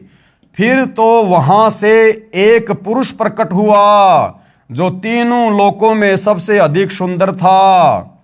वह शांत था, उसमें सत्व गुण की अधिकता थी तथा वह गंभीरता का अथाह सागर था। मुने क्षमा नामक गुण से युक्त उस पुरुष के लिए ढूंढने पर भी कहीं कोई उपमा नहीं मिलती। यानी इन्होंने विष्णु की उत्पत्ति की और शिव ने कहा, इस काल ने क्या कहा कि बेटा, वत्स यानी बेटा, व्यापक होने के कारण तुम्हारा विष्णु नाम विख्यात हुआ। भाई और बहनों, क्लियर कर दिया इस शिव महापुराण ने कि काल और दुर्गा के संयोग से सबसे पहले विष्णु जी की उत्पत्ति हुई। बिल्कुल क्लियर कर दिया। तो विष्णु जी की माता कौन? दुर्गा। और विष्णु जी का पिता कौन? ये काल ब्रह्म। अब आगे बढ़िएगा, ये रुद्र संहिता चल रही है भाई और बहनों।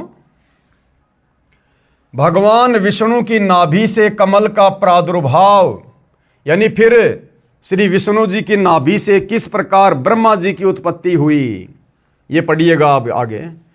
ब्रह्मा जी कहते हैं देवर्षे यानी हे नारद, तत्पश्चात यानी उसके बाद कल्याणकारी परमेश्वर शांब सदाशिव ने यानी इस काल ने पूर्ववत परियतन करके, यानी जैसे उसने विष्णु को अपनी पत्नी दुर्गा के साथ में शारीरिक संबंध बनाकर पैदा किया था, उसी प्रकार से सदाशिव ने यानी काल ने पूर्ववत परियतन करके मुझे, यानी ब्रह्मा जी कह रहा है कि मुझे अपने दाहिने अंग से उत्पन्न किया।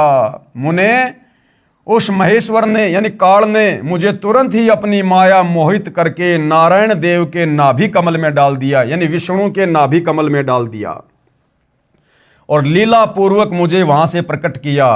इस प्रकार उस कमल से पुत्र के रूप में मुझ हिरण्य गर्भ का जन्म हुआ, यानी मुझ ब्रह्मा का भी जन्म हुआ। यानी ब्रह्मा जी अपने जन्म के विषय में अपने बेटे को बता रहे हैं। जिस ब्रह्मा को हम कह रहे थे कि ब्रह्मा विष्णु महेश तो आदि अनादि हैं, इनका कोई माता पिता नहीं है, इनकी कभी जन्म नहीं होती, इनकी मृत्यु नहीं होती। देख लो भाई और बहनों, हमारे शास्त्रों में लिखा हुआ है और ये हमारे धर्मगुरु आज तक हमारे को इन शास्त्रों में लिखे होने के बावजूद भी ढूंढकर, पढ़कर, समझकर हमें नहीं बता पाए, समाज के सामने पेश नहीं कर पाए और सदियों से हमारे को भक्ति और भगवान के नाम पर अंधेरे में रखा। इस प्रकार ब्रह्मा विष्णु तथा रुद्र इन तीन देवताओं में गुण हैं। ये रुद्र कौन है? शिव जी। इस प्रकार ब्रह्मा विष्णु और रुद्र इन तीन देवताओं में गुण हैं। इस ब्रह्मा जी में काल और दुर्गा ने रजोगुण डाल दिया, रजोगुण युक्त कर दिया और सृष्टि आगे उत्पन्न कैसे होगी ये ब्रह्मा जी के ऊपर छोड़ दिया कि ब्रह्मा जी विषय वासनाओं में लोगों को फंसाकर रजोगुण के प्रभाव से संतान उत्पत्ति करवाएगा। विष्णु जी को शतोगुण से युक्त कर दिया कि ये जो विष्णु है अपने शतोगुण के प्रभाव से इस परिवार में लोगों को बांध के रखेगा, मेरा बेटा मेरी बेटी। और ये जो रुद्र है, जो शिव शंकर है, इसको तमोगुण से युक्त कर दिया कि ये अंत में लोगों के मन मुटाव करवा के, लड़ाई झगड़ा करवा के, किसी भी कारण से उनको मार मार के और इस काल के भोजन के लिए तैयार करेगा। तो तीनों देवता उत्पन्न कर दिए, तीन संतान उत्पन्न कर दी इन्होंने। इस प्रकार ब्रह्मा विष्णु तथा रुद्र यानी शिव इन तीन देवताओं में गुण हैं, परंतु शिव यानी ये काल जो है ये गुणातीत माने जाते हैं। ये काल इनसे अलग रहता है। इन तीनों देवताओं को एक एक गुणों से युक्त कर दिया, लेकिन ये फिर इनसे अलग रहता है और हमें यही लगता है कि सारा का सारा कार्य ब्रह्मा विष्णु महेश कर रहे हैं, जबकि सारा का सारा कार्य उस काल के रिमोट से, दुर्गा के माध्यम से ये तीनों देवता ब्रह्मा विष्णु महेश कर रहे हैं। और इन तीनों अपने पुत्रों की उत्पत्ति करने के बाद में काल ने फिर दुर्गा को कहा था कि आज के बाद मैं किसी को भी मेरे ओरिजिनल काल रूप में दर्शन नहीं दूंगा और दुर्गा तू मेरे विषय में मेरा भेद इन ब्रह्मा विष्णु महेश को भी मत बताना, अन्यथा ये मेरे लिए फिर भोजन की व्यवस्था नहीं करेंगे। अगर इन ब्रह्मा विष्णु महेश को ये पता चल जाए कि हमारा बाप ऐसे ऐसे सतलोक से और उस पूर्ण परमात्मा कबीर साहिब के शराब से इस प्रकार से शापित है और ये हमारा यूज कर रहा अपने भोजन के लिए, तो ये ब्रह्मा विष्णु महेश कभी भी ये कुकर्म नहीं करेंगे। इसलिए इस ब्रह्मा विष्णु महेश को भी दुर्गा उनके पिता काल ब्रह्म तक नहीं पहुंचने देती, इस सच्चाई से दूर रखती है। तो इस प्रकार ब्रह्मा विष्णु तथा रुद्र यानी शिव इन तीन देवताओं में गुण है, परंतु शिव यानी जो एक काल है जो अपने बेटे शिव का रूप धारण कर लेता है वो गुणातीत माने जाते हैं, यानी वो इनसे अलग रहता है। श्री शंकर जी भी शिव यानी काल ब्रह्म तथा शिवा यानी देवी दुर्गा का पुत्र है। श्री शिव महापुराण के विद्वेश्वर संहिता के प्रथम खंड अध्याय 6 से 10 में प्रमाण। अब देखिएगा, अब ये शंकर जी भी इसी काल और दुर्गा का पुत्र है। एक समय श्री ब्रह्मा जी तथा श्री विष्णु जी का इस बात पर युद्ध हो गया कि ब्रह्मा जी ने कहा कि मैं तेरा पिता हूं क्योंकि ये संसार मेरे से उत्पन्न हुआ है। यानी ब्रह्मा विष्णु महेश को भी पूर्णतया ये नहीं पता कि हम भगवान हैं या भगवान कोई और है। और इनमें भी आपस में एक समय झगड़ा हो गया दोनों भाइयों में, विष्णु जी में और ब्रह्मा जी में। तो ब्रह्मा कहने लगा कि मैं तेरा पिता हूं, मैंने सारे संसार की रचना करी है, तेरा जन्म मेरे से हुआ है। और विष्णु जी कहने लगे कि मैं तेरा पिता हूं, ये सारा संसार तो मेरे से उत्पन्न हुआ है, तू मेरे नाभि कमल से उत्पन्न हुआ है। इसी बात को लेकर हमारे दोनों भगवानों का, जिनको हम भगवान कहते हैं, बच्चों की तरह लड़ाई हो गई इनमें। क्योंकि ये संसार मेरे से उत्पन्न हुआ है, मैं प्रजापिता हूं। कौन कहने लगा? ब्रह्मा। विष्णु जी ने कहा कि मैं तेरा पिता हूं, तू मेरे नाभि कमल से उत्पन्न हुआ है। दोनों एक दूसरे को मारने के लिए तत्पर हो गए। उसी समय सदाशिव अर्थात काल ब्रह्म ने उन दोनों के बीच में एक सफेद रंग का प्रकाशमय स्तंभ खड़ा कर दिया। एक बहुत बड़ा स्तंभ यानी खंबा खड़ा कर दिया उन दोनों के बीच में। क्यों? क्योंकि इस काल को पता था कि अगर ये दोनों आपस में लड़ लड़ के मर जाएंगे तो मेरे लिए भोजन कैसे तैयार होगा, इस नीचे की सृष्टि को कौन चलाएगा। तो काल ने वहां पर एक लंबा चौड़ा स्तंभ, एक खंबा खड़ा कर दिया दोनों के बीच में, क्योंकि वो अपने ओरिजिनल रूप में तो आ नहीं सकता। उसने सौगंध खा रखी है कि मैं अपने ओरिजिनल रूप में तो किसी को दर्शन दूंगा ही नहीं। तो वो क्या करता है, या तो अपने तीनों बेटों में से किसी एक का रूप बना के आ जाता है, या फिर अन्य कोई लीलामय तरीके से वो प्रकट होता है। तो यहां पर वो एक लंबा चौड़ा उसने खंबा जो है प्रकट कर दिया उन दोनों के बीच में। अब ये दोनों देवता लड़ाई करना तो भूल गए और उस खंबे को देखने लग गए, इतना लंबा चौड़ा, उसका और छोर देखने लग गए। दोनों एक दूसरे को मारने के लिए तत्पर हो गए। उसी समय सदाशिव यानी काल ब्रह्म ने उन दोनों के बीच में एक सफेद रंग का प्रकाशमय स्तंभ यानी खंबा खड़ा कर दिया। उसके पश्चात अपने पुत्र तमगुण शिव के रूप में प्रकट होकर उस स्तंभ को अपने लिंग यानी प्राइवेट पार्ट का आकार दे दिया। अब देखना भाइयों और बहनों, शिवलिंग की पूजा कैसे शुरू हुई है। ये काल ऐसे आप और हमारे को ओछी साधना करवाता है, आधी अधूरी और घटिया साधना करवाता है। हमें वेदों के अनुसार भी साधना नहीं करने देता।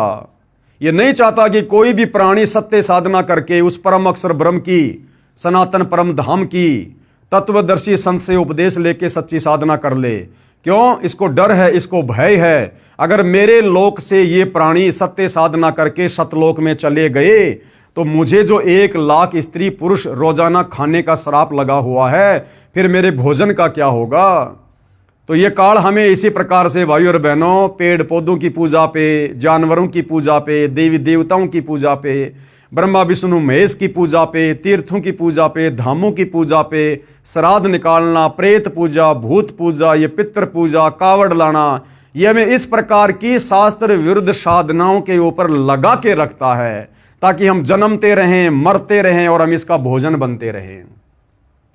तो वहां इस काल ने क्या किया, जहां ब्रह्मा और विष्णु जी आपस में लड़ाई कर रहे थे, वहां पर इसने क्या किया, पहले तो एक तेजोमय स्तंभ खड़ा कर दिया।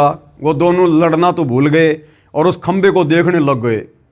उसके बाद तुरंत ही ये काल अपने पुत्र शंकर जी के रूप में प्रकट हो गया वहां पर, शंकर जी का रूप बनाकर। और वो जो खंबा था लंबा चौड़ा, उसको अपने प्राइवेट पार्ट यानी लिंग का आकार दे दिया, लिंग का आकार। उसके पश्चात अपने पुत्र तमगुण शिव के रूप में प्रकट होकर उस स्तंभ को अपने लिंग यानी प्राइवेट पार्ट का आकार दे दिया। उसी दिन से शिव जी का लिंग विख्यात हुआ, यानी उस दिन के बाद से भाइयों और बहनों शिवलिंग की पूजा प्रारंभ हो गई। अब ये दुनिया शिवलिंग के नाम पर किस चीज की पूजा कर रही है? उस काल के प्राइवेट पार्ट की, लिंग की पूजा कर रही है। अरे पूजा करनी चाहिए भगवान की, परमात्मा की, और दुनिया पूजा कर रही है काल के लिंग की, प्राइवेट पार्ट की। मुक्ति कैसे मिलेगी भाई? दुर्गति होगी, दुर्गति। उस स्तंभ को अपने लिंग यानी प्राइवेट पार्ट का आकार दे दिया। उसी दिन से शिव जी का लिंग विख्यात हुआ, लिंग पूजा प्रारंभ हुई। 5वें अध्याय के श्लोक 26 और 31 में उस काल ब्रह्म ने स्वयं शंकर के रूप में प्रकट होकर उनको बताया कि तुम दोनों में से कोई भी कर्ता यानी भगवान नहीं है। ब्रह्मा विष्णु महेश को काल ने अपने सबसे छोटे बेटे शिव जी के रूप में, शंकर जी के रूप में प्रकट होकर कहा कि ये ब्रह्मा और विष्णु, तुम दोनों में से कोई भी कर्ता नहीं है, भगवान नहीं है। तुमने यानी ब्रह्मा और विष्णु ने जो अज्ञानता से अपने आप को ईश माना यानी भगवान माना, यानी अपने को जगत का कर्ता माना, ये बड़ा ही अद्भुत हुआ। काल कहने लगा कि हे ब्रह्मा और विष्णु, तुम दोनों ने जो अपने अपने आप को जगत का स्वामी मान लिया कि मैं तेरा बाप, मैं तेरा बाप, मैंने संसार रचा है, कहते हैं ये तो बड़ा आश्चर्य है, तुमने अपने आप को भगवान कह कैसे दिया। उसी भ्रम को दूर करने के लिए मैं रण स्थल पर आया हूं। यानी तुम दोनों यहां जो ये लड़ाई कर रहे थे ना, तुम्हारे इसी भ्रम को दूर करने के लिए कि तुम्हारे में से भगवान कोई नहीं है, इसीलिए मैं यहां पर आया हूं। अब तुम दोनों अपना अभिमान त्याग कर मुझ ईश्वर में अपनी बुद्धि लगाओ। और क्या कहा शिव रूप में कि अब तुम दोनों अपने अभिमान को त्याग कर, इस भाव को छोड़कर कि मैं भगवान, मैं भगवान, और कहा कि मेरे अंदर ध्यान लगाओ। अब भाइयों और बहनों, ब्रह्मा विष्णु महेश नहीं समझ पाए कि ये हमारे भाई के रूप में ये कौन है, शंकर के रूप में ये कौन खड़ा है। अब इन दोनों देवताओं ने वहां उसको शिवजी मान लिया और उनके मन में ये आया कि भैया न तो मैं ब्रह्मा भगवान हूं, ना मैं विष्णु भगवान हूं, ये हमारा छोटा भाई शंकर है भाई सब कुछ, ये लीला कर रहा अपने आप को छुपाए हुए। और हमारे ये जो अनुवाद करता है, जिन्होंने धर्मशास्त्रों का अनुवाद किया है, इनको ये तत्व ज्ञान नहीं था, ये ब्रह्मा विष्णु महेश से ऊपर किसी को जानते नहीं थे। तो काल ने जब वो शिवजी का रूप धारण किया तो हमारे धर्म गुरुओं ने, अनुवादकर्ताओं ने ये सोच लिया कि भैया ये जो शिव शंकर है ना, ये सबसे बड़ा भगवान है, ये ब्रह्मा और विष्णु से भी बड़ा है, और ये सारी की सारी लीला वहां पर शंकर भगवान ने की थी। और ये शंकर भगवान ही ब्रह्मा का रूप बना के उत्पत्ति करता है, विष्णु का रूप बना के सबका पालन पोषण करता है, और शिव रूप बनाकर संहार करता है। तो इस प्रकार से हमारे धर्मगुरु और इन धर्म शास्त्रों का अनुवाद करने वाले अनुवादक भ्रमित रहे, भगवान कौन है, परमात्मा कौन है, और इस प्रकार इन्होंने शंकर जी को सर्वश्रेष्ठ मान लिया। हे पुत्रो, यानी शिव जी के रूप में वो काल कह रहा है ब्रह्मा और विष्णु को, मैंने तुमको तुम्हारे तप के प्रतिफल में जगत की उत्पत्ति और स्थिति रूप 2 कार्य दिए हैं। यानी इस ब्रह्मा जी ने जो तप किया था कमल के फूल पर बैठकर, और उसके बाद में जब ये अपने पिता की प्राप्ति के लिए गया तो इसने काफी लंबे समय तक इसने जो है ध्यान लगाया था, तो इसका वो तप बन गया। तो काल क्या कह रहा कि मैंने तुमको तुम्हारे तप के प्रतिफल में जगत की उत्पत्ति, यानी मैंने ब्रह्मा जी को रजोगुण युक्त करके जगत की उत्पत्ति का भार सौंपा, और स्थिति यानी विष्णु जी को पालन पोषण की स्थिति सतोगुण रूप देकर 2 कार्य दिए। इसी प्रकार मैंने शंकर और रुद्र को 2 कार्य संहार व तिरोगति दिए हैं। इसी प्रकार मैंने शंकर और रुद्र को, अब बताओ ये रुद्र और शंकर कौन आ गया? अरे काल ने तो पहले से ही शिव जी का रूप बना रखा था, शंकर जी का रूप बना रखा था, फिर ये यहां ये क्यों कह रहा है कि इसी प्रकार मैंने शंकर और रुद्र को 2 कार्य संहार व तिरोगति दिए हैं। अर्थात ये जो शिव रूप में ब्रह्मा विष्णु महेश के सामने जो प्रकट था उस समय, वो ये त्रिलोकीय शिव नहीं था, ब्रह्मा विष्णु का भाई शिव नहीं था, वो काल इनका पिता उस समय वहां पर शिव रूप बनाकर आया था। अन्यथा भाई और बहनों, ब्रह्मा और शंकर जी तो 2 हो गए, और उसके बाद ये 2 का नाम और ले रहा है कि इसी प्रकार मैंने शंकर और रुद्र को, तो 2 तो हो गए ब्रह्मा और विष्णु, और 2 हो गए शंकर और रुद्र, यानी 4 हो गए। और ये बोलने वाला जो शिव जी के रूप में है ये हो गया 5वां। तो ये 5वां कौन है? ये इनका पिता काल है। इसी प्रकार मैंने शंकर और रुद्र को 2 कार्य संहार व तिरोगति दिए हैं। मुझे वेदों में ब्रह्म कहा है। हो गया स्पष्ट भाई और बहनों? अब ये खुद कह रहा है जो शंकर जी के रूप में है, मुझे वेदों में ब्रह्म कहा है, मेरे 5 मुख हैं, एक मुख से अकार, दूसरे मुख से उकार, तथा तीसरे मुख से मकार, चौथे मुख से बिंदु, तथा 5वें मुख से नाद प्रकट हुए। अब बताओ शंकर जी के 5 मुंह कहां भाई?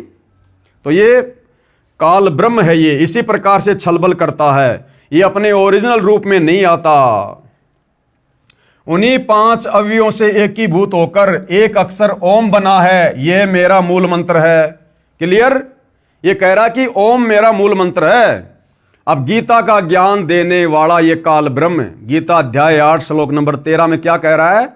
ओम इति एक अक्षर ब्रह्म व्यवहरण माम अनुशमरण ये परियाति तजन देहम शयाति परमाम गतम। गीता का ज्ञान देते समय ये काल ब्रह्म कह रहा कि अर्जुन मेरा तो एक ओम मंत्र है, और इस ओम नाम की साधना जो अंतिम श्वास तक करता है वो मेरे ब्रह्म लोक में जाता है। तो यहां पर ये क्या कह रहा है कि उन्हीं 5 अवयवों से एकीभूत होकर एक अक्षर ओम बना है, और यह मेरा मूल मंत्र है। ये ओम मेरा मूल मंत्र है। तो ओम मंत्र किसका? इस काल ब्रह्म का।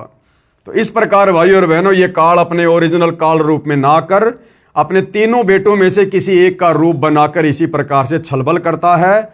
और हम भोले भाले आदमी और हमारे ये ज्ञानहीन धर्मगुरु जब वो ब्रह्मा का रूप बनाता है, कोई लीला करता है, तो हम ब्रह्मा को कह देते हैं कि इससे बड़ा कोई भगवान नहीं।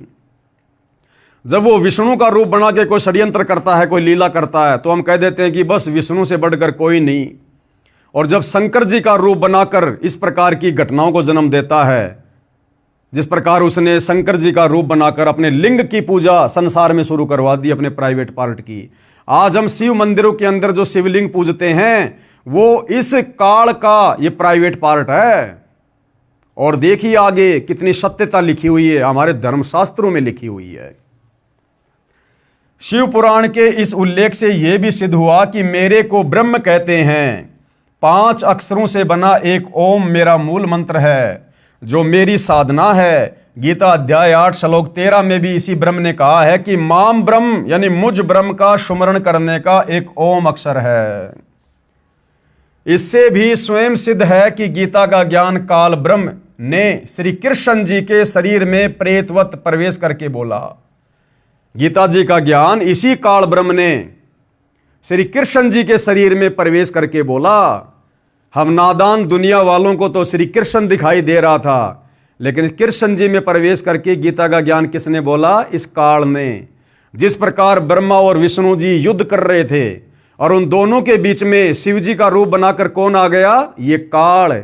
और हम नादानों ने क्या समझ लिया कि शिव जी ही सबसे बड़े भगवान हैं। तो ऐसे भाइयों और बहनों ये छलबल करता है। अब देखो, लिंग व लिंगी की पूजा करने को कहना, और वहीं से इसने अपने प्राइवेट पार्ट लिंग और दुर्गा के प्राइवेट पार्ट लिंगी की पूजा करनी शुरू करवा दी। क्योंकि जब ब्रह्मा और विष्णु जी दोनों युद्ध कर रहे थे तो शिव का रूप बनाकर तो काल आ गया, और पार्वती का रूप बनाकर ये अपनी पत्नी दुर्गा को ले आया। और उसके बाद से इसने संसार में अपने प्राइवेट पार्ट लिंग की और अपनी पत्नी दुर्गा के प्राइवेट पार्ट लिंगी की पूजा शुरू करवा दी, जो हम हिंदू श्रद्धालु मंदिरों में शिवलिंग के नाम से उसकी पूजा करते हैं। देखिएगा, लिंग व लिंगी की पूजा करने को कहना। काल ब्रह्म ने अपने लिंग यानी प्राइवेट पार्ट तथा स्त्री की लिंगी यानी प्राइवेट पार्ट की पूजा करने को कहा।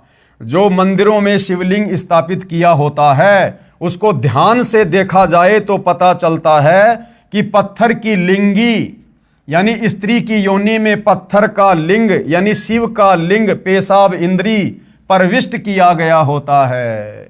यानी शिवलिंग के नीचे जो पत्थर होता है गोल गोल, गुरुदेव कह रहे हैं कि वो दुर्गा का प्राइवेट पार्ट है। लिंगी जिसके अंदर वो पत्थर का शिवलिंग बनाकर काल का लिंग बनाकर उसके अंदर डाला हुआ है। तो जो फोटो हम देखते हैं मंदिरों में या शिवलिंग की जो फोटो देखते हैं तो ऊपर तो ये काल का जो प्राइवेट पार्ट है जिसको शिवलिंग कहते हैं वो है, और शिवलिंग जिस उस पत्थर की टुकड़ी के ऊपर रखा होता है जिसके वो अंदर होता है वो इस दुर्गा का प्राइवेट पार्ट है, लिंगी है, जिसकी पूजा इसने संसार में शुरू करवा दी। हमें मुक्ति के मार्ग से रोकने के लिए, हमें यहीं पर जन्मने और मरने के लिए, क्योंकि ये जो शिवलिंग की साधना है ये वेद विरुद्ध है, शास्त्रों के विरुद्ध है, और शास्त्र विरुद्ध साधना करके जो मनमाना आचरण करता है वो कभी न सिद्धि को प्राप्त होता है, न गति को प्राप्त होता है, न उसकी मुक्ति होती है। ये गीता अध्याय 16 श्लोक नंबर 23 का सारांश है। अब आगे देखिए भाइयों और बहनों, श्री शिव पुराण के विद्वेश्वर संहिता के खंड 1 अध्याय 5 श्लोक 26 और 31 भाई और बहनों ये नोट कर लेना, ये कहीं आपको लगे कि भाई संत रामपाल जी ने ऐसे लिख दिए होंगे। हमारे हिंदू धर्म शास्त्रों में जहां जहां जो बातें लिखी हुई हैं, आप लोगों की सुविधा के लिए कौन सा अध्याय है, कौन सा पेज है, कौन सा खंड है, सब कुछ बताया जा रहा है। और अभी तो आपको मौखिक बताया जा रहा है, उसके बाद एक एक शब्द जो सतगुरु रामपाल जी ने यहां बताया, ऐसा का ऐसा हमारे धर्मशास्त्र में लिखा हुआ है, जिसको हम सिरोधार्य मानते हैं। श्री शिव पुराण के विद्वेश्वर संहिता के खंड 1 अध्याय 5 श्लोक 26 से 31 तथा अध्याय 9 श्लोक 40 से 46 में प्रमाण है। इनकी फोटोकॉपी आगे लगाई गई है, कृपया वहां पर पढ़ें, विचार करें कि यह कितनी बेशर्मी की बात है। यह शिवलिंग की पूजा, लिंग और लिंगी की पूजा, यह हिंदू समाज के लिए कितनी बेशर्मी की बात है। ना ये शिवलिंग पूजा का विधान कहीं गीता में है, ना कहीं वेदों में है। यह काल इस प्रकार से ओछी आदि अधूरी घटिया साधनाओं को जन्म देता है। विचार करें कि यह कितनी बेशर्मी की बात है, कितना अभद्र मजाक काल ब्रह्म ने किया। ब्रह्मा तथा विष्णु से कहा कि तुम इस मेरे लिंग व लिंगी यानी स्त्री योनि की पूजा करो। वहां पर शिव जी के रूप में प्रकट होकर इस काल ने लिंग और लिंगी की पूजा शुरू करवा दी। पेश है श्री वेंकटेश्वर प्रेस मुंबई से प्रकाशित संस्कृत हिंदी अनुवाद वाली शिव महापुराण के विद्वेश्वर संहिता खंड के अध्याय 5, 6, 7, 8, 9 तथा 10 से संबंधित प्रकरण की फोटोकॉपी। अब देखिए भाई और बहनों, अभी तक जो बातें आपको बताई गई है, अब ये उसी पवित्र हिंदू धर्म के शास्त्र से आपको दिखाई जा रही है, जो आपको ऊपर बता दिया गया, कौन सा अध्याय है, कौन सा खंड है, कौन सा पेज है। अब ध्यान से पढ़ लीजिएगा। हे योगिंद्र, मैं उस लिंगाविर्भाव का लक्षण सुनाना चाहता हूं। नंदीकेश्वर बोले, हे वत्स सुनो, मैं तुम्हारी प्रीति से कहता हूं, पूर्व काल में जो पहला कल्प था, जो लोक में विख्यात है, उस समय महात्मा ब्रह्म और विष्णु परस्पर युद्ध हुआ। यानी महात्मा ब्रह्मा और विष्णु जी का युद्ध शुरू हुआ। उनके मान के दूर करने को, उनके मान यानी उनके घमंड को, उनके अहंकार को दूर करने के लिए, जो ब्रह्मा कह रहा था कि मैं तेरा पिता, विष्णु कह रहा था मैं तेरा पिता, उनके मान दूर करने को उनके बीच में उन निष्कल परमात्मा ने यानी उस काल ब्रह्म ने स्तंभ रूप अपना स्वरूप दिखाया और लंबा चौड़ा स्तंभ खड़ा कर दिया दोनों के बीच में। तब जगत के हित की इच्छा से निर्गुण शिव ने यानी उस काल ब्रह्म ने उस तेजोमय स्तंभ से अपने लिंग कार का स्वरूप दिखाया। ब्रह्मा विष्णु महेश जब युद्ध कर रहे थे, उनके बीच में इस काल ने एक तेजोमय लिंग खड़ा कर दिया था, स्तंभ। और बाद में क्या किया काल ने, उस स्तंभ को अपने प्राइवेट पार्ट, अपने लिंग का आकार दे दिया। उसी दिन से लोक में यानी संसार में वह निष्कल शिवजी का लिंग विख्यात हुआ। उसी दिन से भाई और बहनों ये शिवलिंग की पूजा शुरू हो गई, उस काल के प्राइवेट पार्ट की। यह आप लोगों के सामने है, हिंदी संस्कृत दोनों साथ में है। ये कोई दक्षिणी अफ्रीका के लोगों का शास्त्र नहीं है भाई और बहनों, ये विशेषकर हिंदू समाज से जुड़े भाई बहनों का अति पूजनीय और शिरोधार्य शास्त्र है। अब पढ़िएगा आगे। सगुण रूप में बेर रूप की कल्पना की गई। देवताओं की वह बेर पूजा इच्छानुसार भोगों की देन हारी है, परंतु शिव का लिंग बेर भोग और मोक्ष दोनों को देने वाला है। यानी फिर उसकी लिंग पूजा की महिमा बता दी गई। इति शिव महापुराण विद्वेश्वर संहिता भाषाया पंचोध्याय। नंदीकेश्वर बोले, हे योगिंदर, आगे एक समय विष्णु भगवान शेष सैया अपने गरुड़ आदि पार्षदों युक्त लक्ष्मी सहित शयन कर रहे थे। यानी आगे बता रहे हैं कि एक समय भगवान विष्णु लक्ष्मी और अपने नौकरों के साथ में शेष सैया पर विराजमान थे, आनंद ले रहे थे, विश्राम कर रहे थे। उस समय ब्रह्म ज्ञानियों में श्रेष्ठ ब्रह्मा जी अपनी इच्छा से ही वहां आए।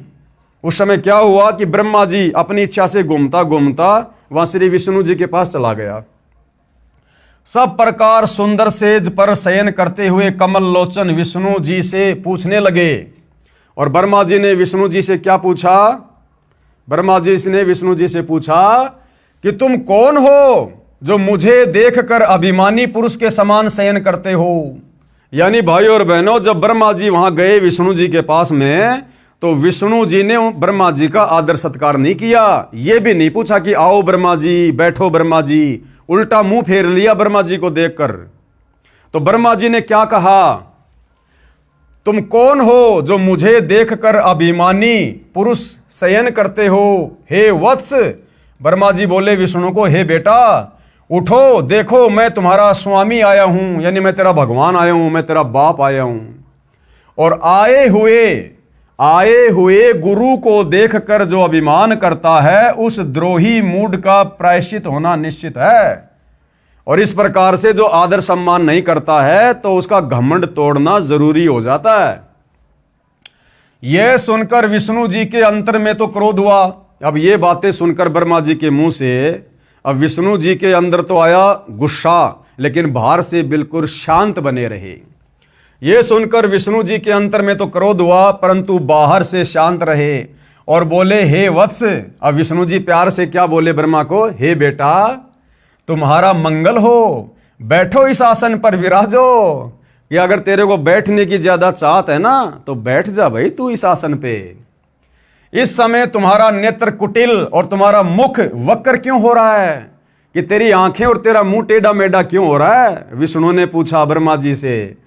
ब्रह्मा जी बोले, हे वत्स विष्णु, हे बेटा विष्णु, तुमको समय के प्रभाव से अभिमान है कि तेरे को घमंड हो गया है।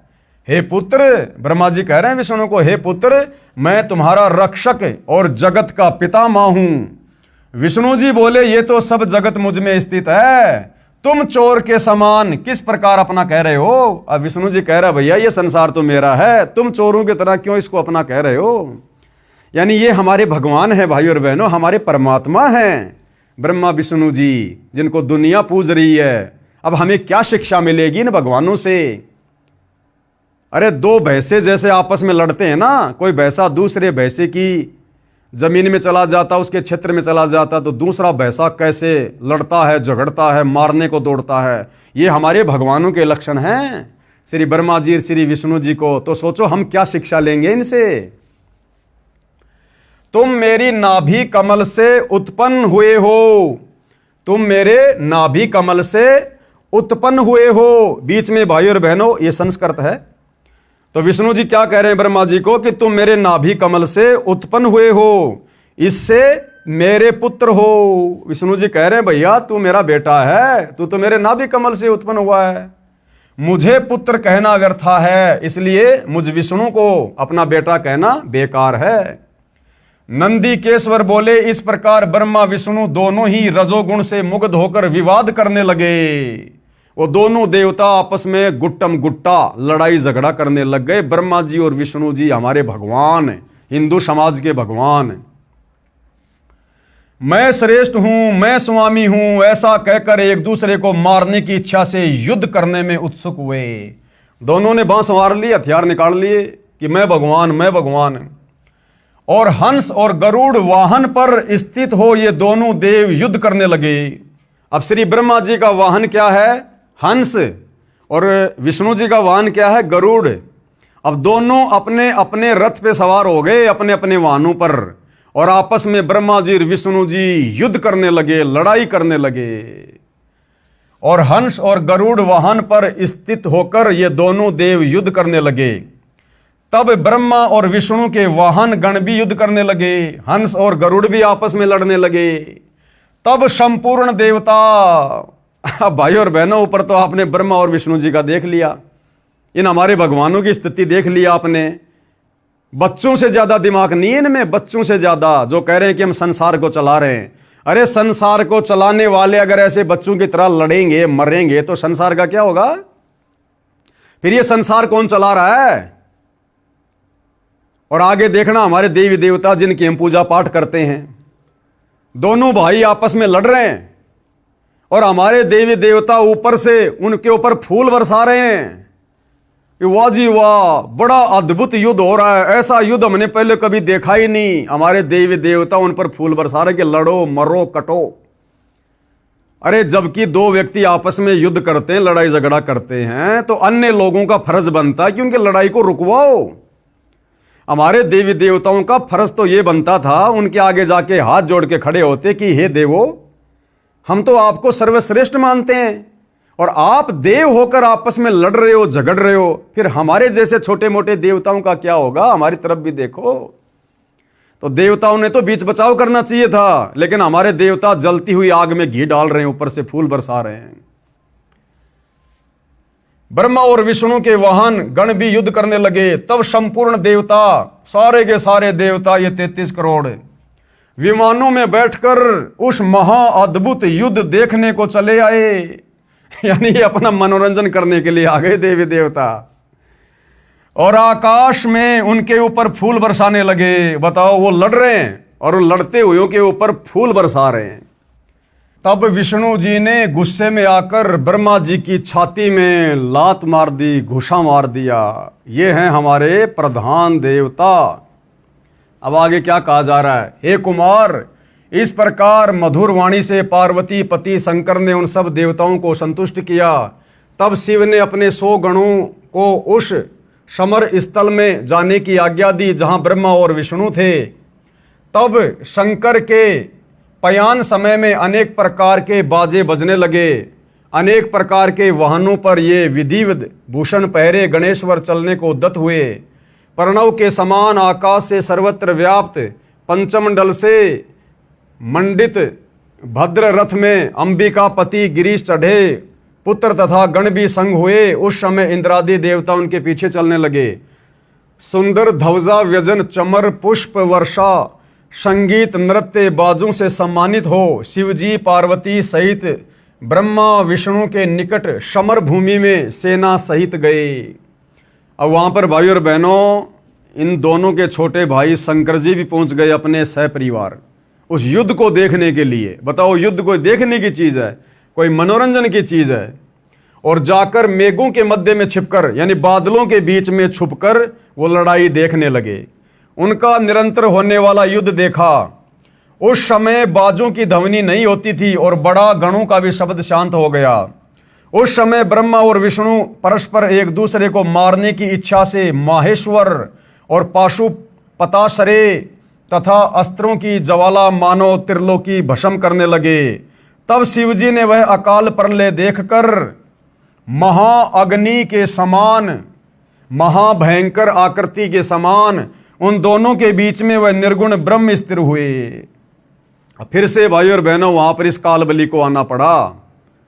इस काल बलि ने फिर से वहां पर अपना एक तेजोमय रूप प्रकट कर दिया। वहां पर अग्नि के समान भयंकर ज्वाला उठाता हुआ एक रूप उसने, स्तंभ उसने वहां पर प्रकट कर दिया कि ये नादान फिर से मरेंगे, फिर से लड़ेंगे। ये इस संसार की सृष्टि स्थिति को कौन चलाएगा? मेरे भोजन को कौन तैयार करेगा?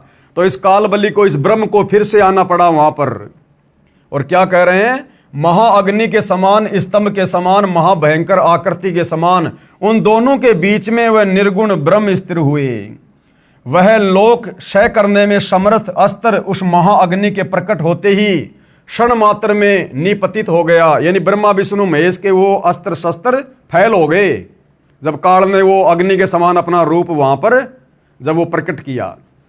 यह अस्त्र शांत होने का अद्भुत चित्र देख, ये अद्भुत आकार क्या है? अब श्री ब्रह्मा जी और विष्णु ने देखा कि ये क्या आ गई भला, इसके आते तो हमारे अस्त्र शस्त्र फैल हो गए। दोनों उसको देखने लगे।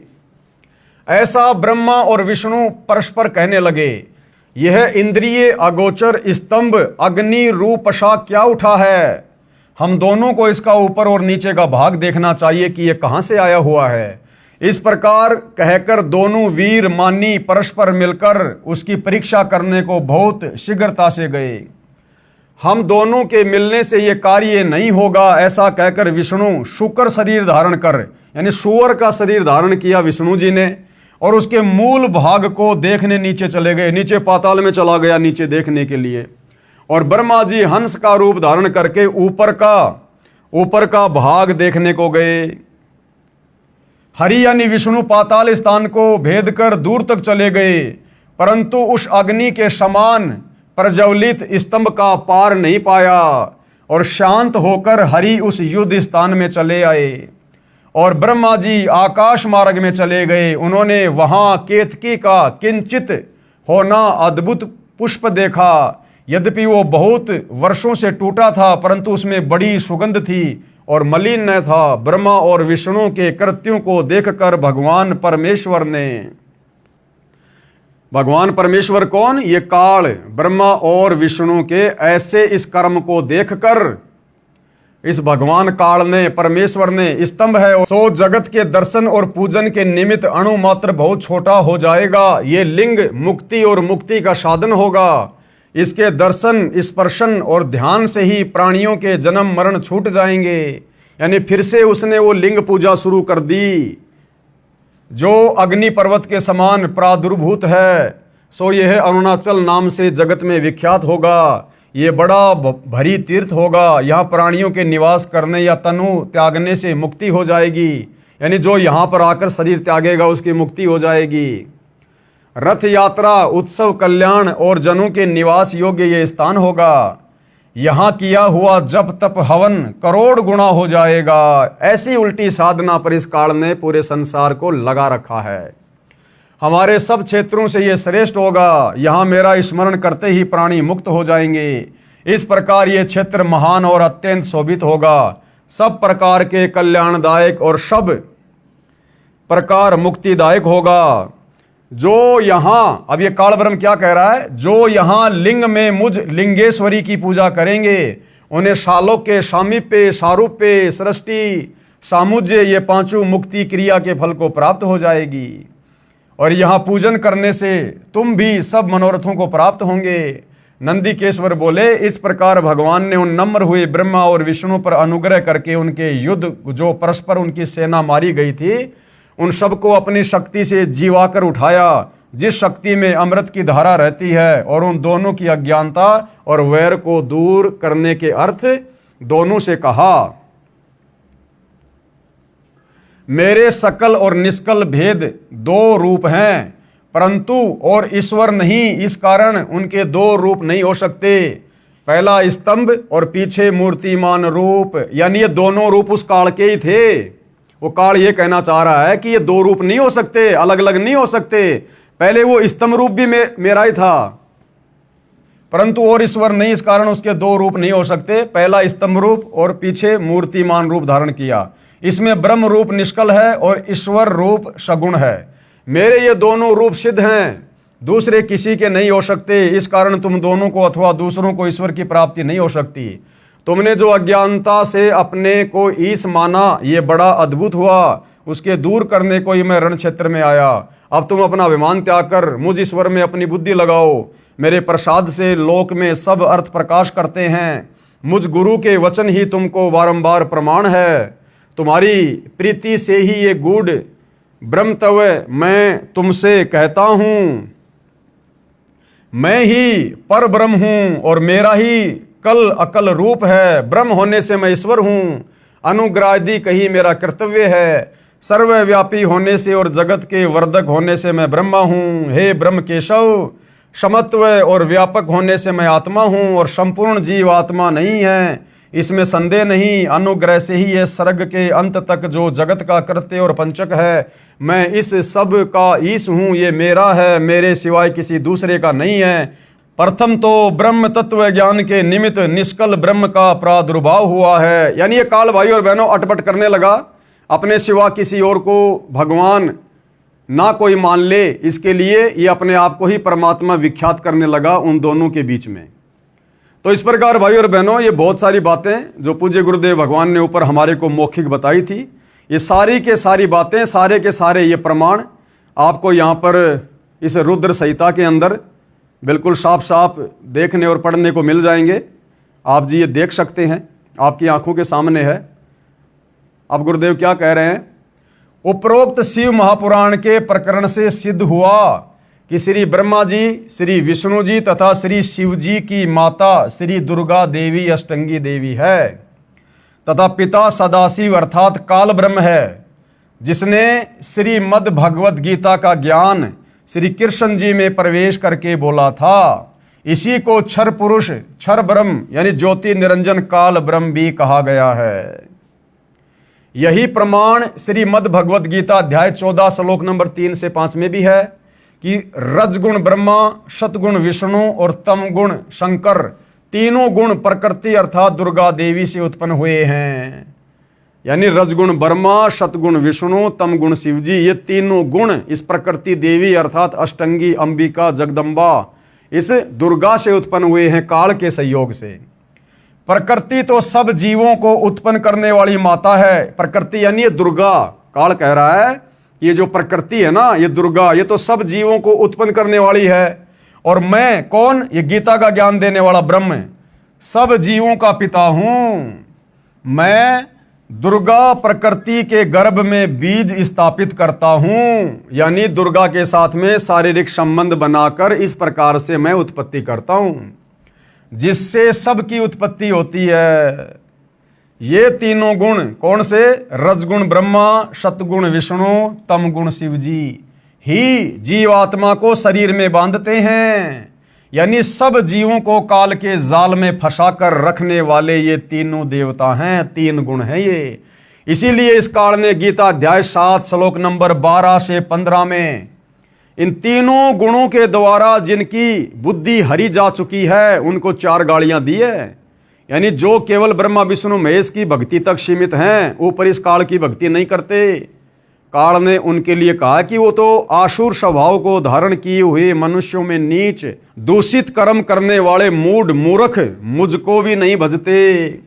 यही प्रमाण गीता अध्याय 7 श्लोक 12 से 15 में है कि जिनकी बुद्धि तीनों गुणों रजगुण ब्रह्मा, सतगुण विष्णु तथा तमगुण शिव से मिलने वाले क्षणिक लाभ यानी थोड़े बहुत लाभ तक सीमित है, यानी जिनका ज्ञान हरा जा चुका है, वे राक्षस स्वभाव को धारण किए हुए मनुष्यों में नीच दूषित कर्म करने वाले मूर्ख हैं, जो मुझे यानी गीता ज्ञान दाता इस काल ब्रह्म को भी नहीं भजते। विशेष अब क्या कह रहे हैं गुरुदेव भगवान? इस शिव पुराण के विद्वेश्वर संहिता खंड 1 अध्याय 9 के श्लोक 40 और 46 तथा अध्याय 5 के श्लोक 26 से 31 की फोटोकॉपी ऊपर लगी है, जो अभी हमने देखी है। इनमें कहा है कि काल ब्रह्म ने कहा है कि जीवों को जन्म मृत्यु के चक्कर में रजगुण ब्रह्मा, सतगुण विष्णु तथा तमगुण शिव ये तीनों गुण यानी तीनों देवता डालते हैं, अपना बचाव कर रहा है। ये काल ब्रह्म इस प्रकार कपट युक्त कार्य करता है, यानी सारी की सारी जिम्मेदारी, सारा का सारा दोष, ये पूरा का पूरा ठेकरा इस काल ने ब्रह्मा विष्णु महेश के सिर पे फोड़ दिया कि ये ब्रह्मा विष्णु महेश ही हैं जो यहाँ जीवों को कर्म बंधनों में बांध के रखते हैं, जन्म और मरण के चक्कर में रखते हैं। जबकि ब्रह्मा विष्णु महेश को ये कार्य एक एक गुण युक्त करके किसने दे रखा है? इसी काल ब्रह्म ने ब्रह्मा जी को रजोगुण युक्त करके यहाँ पर जीवों की उत्पत्ति करवाता है, विष्णु जी को शतोगुण से युक्त करके सबका पालन पोषण करवाता है, और शंकर जी को रजोगुण से युक्त करके फिर हमारा संहार करवाता है। लेकिन उसके बावजूद भी ये कपट युक्त बात कर रहा है और अपने आप को पाक साफ साबित करते हुए ब्रह्मा विष्णु महेश के ऊपर ठेकरा फोड़ रहा है। गीता अध्याय 7 श्लोक 12 में इसी ने कहा है कि जो कुछ तीनों गुणों यानी रजगुण ब्रह्मा से उत्पत्ति, सतगुण विष्णु से स्थिति तथा तमगुण शिव से संहार हो रहा है, इसका निमित्त मैं हूं, यानी मूल कारण तो मैं ही हूं। इन तीनों गुणों के प्रभाव से ये जो ब्रह्मा विष्णु महेश कार्य कर रहे हैं, वो गुण इनको मैंने दिए, इनका मूल कारण तो मैं ही हूं, कंट्रोलर तो मैं काल हूं। परम अक्षर ब्रह्म यानी कबीर जी ने यथार्थ ज्ञान अपनी प्रिय आत्मा संत गरीबदास छुड़ानी वाले को बताया। उन्होंने अपनी वाणी में उसे समझाया और कहा कि अकेले ब्रह्मा विष्णु तथा शिव इसके कारण नहीं है, और कौन है? ये आदरणीय गरीबदास जी की वाणी है। ब्रह्मा विष्णु महेश्वर यानी ब्रह्मा विष्णु शिव जी, माया और धर्मराया। माया कौन? ये दुर्गा, इन तीनों की माता, और ये धर्मराया कौन? ये काल, इन तीनों का पिता। ये 5 हो गए, ब्रह्मा विष्णु महेश्वर, माया और धर्मराया। इन 5 मिल परपंच बनाया, वाणी हमरी लइये। इन 5 मिल जीव अटकाए, जुगन जुगन हम आन छुड़ाए। परमात्मा कह रहे हैं इन 5 ने मिलकर इन आत्माओं को यहां पर फंसा रखा है, और कह रहे हैं कि मैं यहां पर युगों युगों तत्वदर्शी संत का रूप धारण करके आता हूं और इनके जाल से जीव आत्माओं को समझाता हूं। पेश है गीता अध्याय 14 श्लोक 4 और 5 की फोटोकॉपी। गीता अध्याय 14 श्लोक नंबर 4 की फोटोकॉपी। संस्कृत में श्लोक है, नीचे अनुवाद है। ये काल ब्रह्म गीता का ज्ञान देने वाला क्या कह रहा है? हे अर्जुन, नाना प्रकार की सब योनियों में जितनी मूर्तियां अर्थात शरीरधारी प्राणी उत्पन्न होते हैं, नाना प्रकार की सब योनियों में यानी 84 प्रकार की योनियों में जितने भी जीव जंतु हैं, जितने भी शरीरधारी प्राणी हैं, गधे, कुत्ते, सूअर, इंसान, कीट, पतंग। हे अर्जुन, नाना प्रकार की सब योनियों में जितनी मूर्तियां यानी शरीर अर्थात शरीरधारी प्राणी उत्पन्न होते हैं, ये प्रकृति यानी दुर्गा तो उन सब की गर्भ धारण करने वाली माता है, और मैं यानी काल बीज को स्थापन करने वाला पिता हूं। यानी ये जो 21 ब्रह्मांड के अंतर्गत जितने भी प्राणी हैं, चाहे ब्रह्मा विष्णु महेश हैं, 33 करोड़ देवी देवता है, ऋषि मुनि है, आप और हमारे जैसे सामान्य इंसान हैं, ये काल गीता अध्याय 14 श्लोक 4 में क्या कह रहा है कि तमाम प्रकार के जीवों की मां तो ये दुर्गा है, और इस दुर्गा के गर्भ में बीज डालने वाला यानी दुर्गा के संयोग से सबको उत्पन्न करने वाला मैं काल सबका पिता हूं। गीता अध्याय 14 श्लोक 5 क्या कह रहा है? सत्वम रज तम इति गुणा प्रकृति संभवा निबंधति महाबाहो देहे देहीनम अव्यम।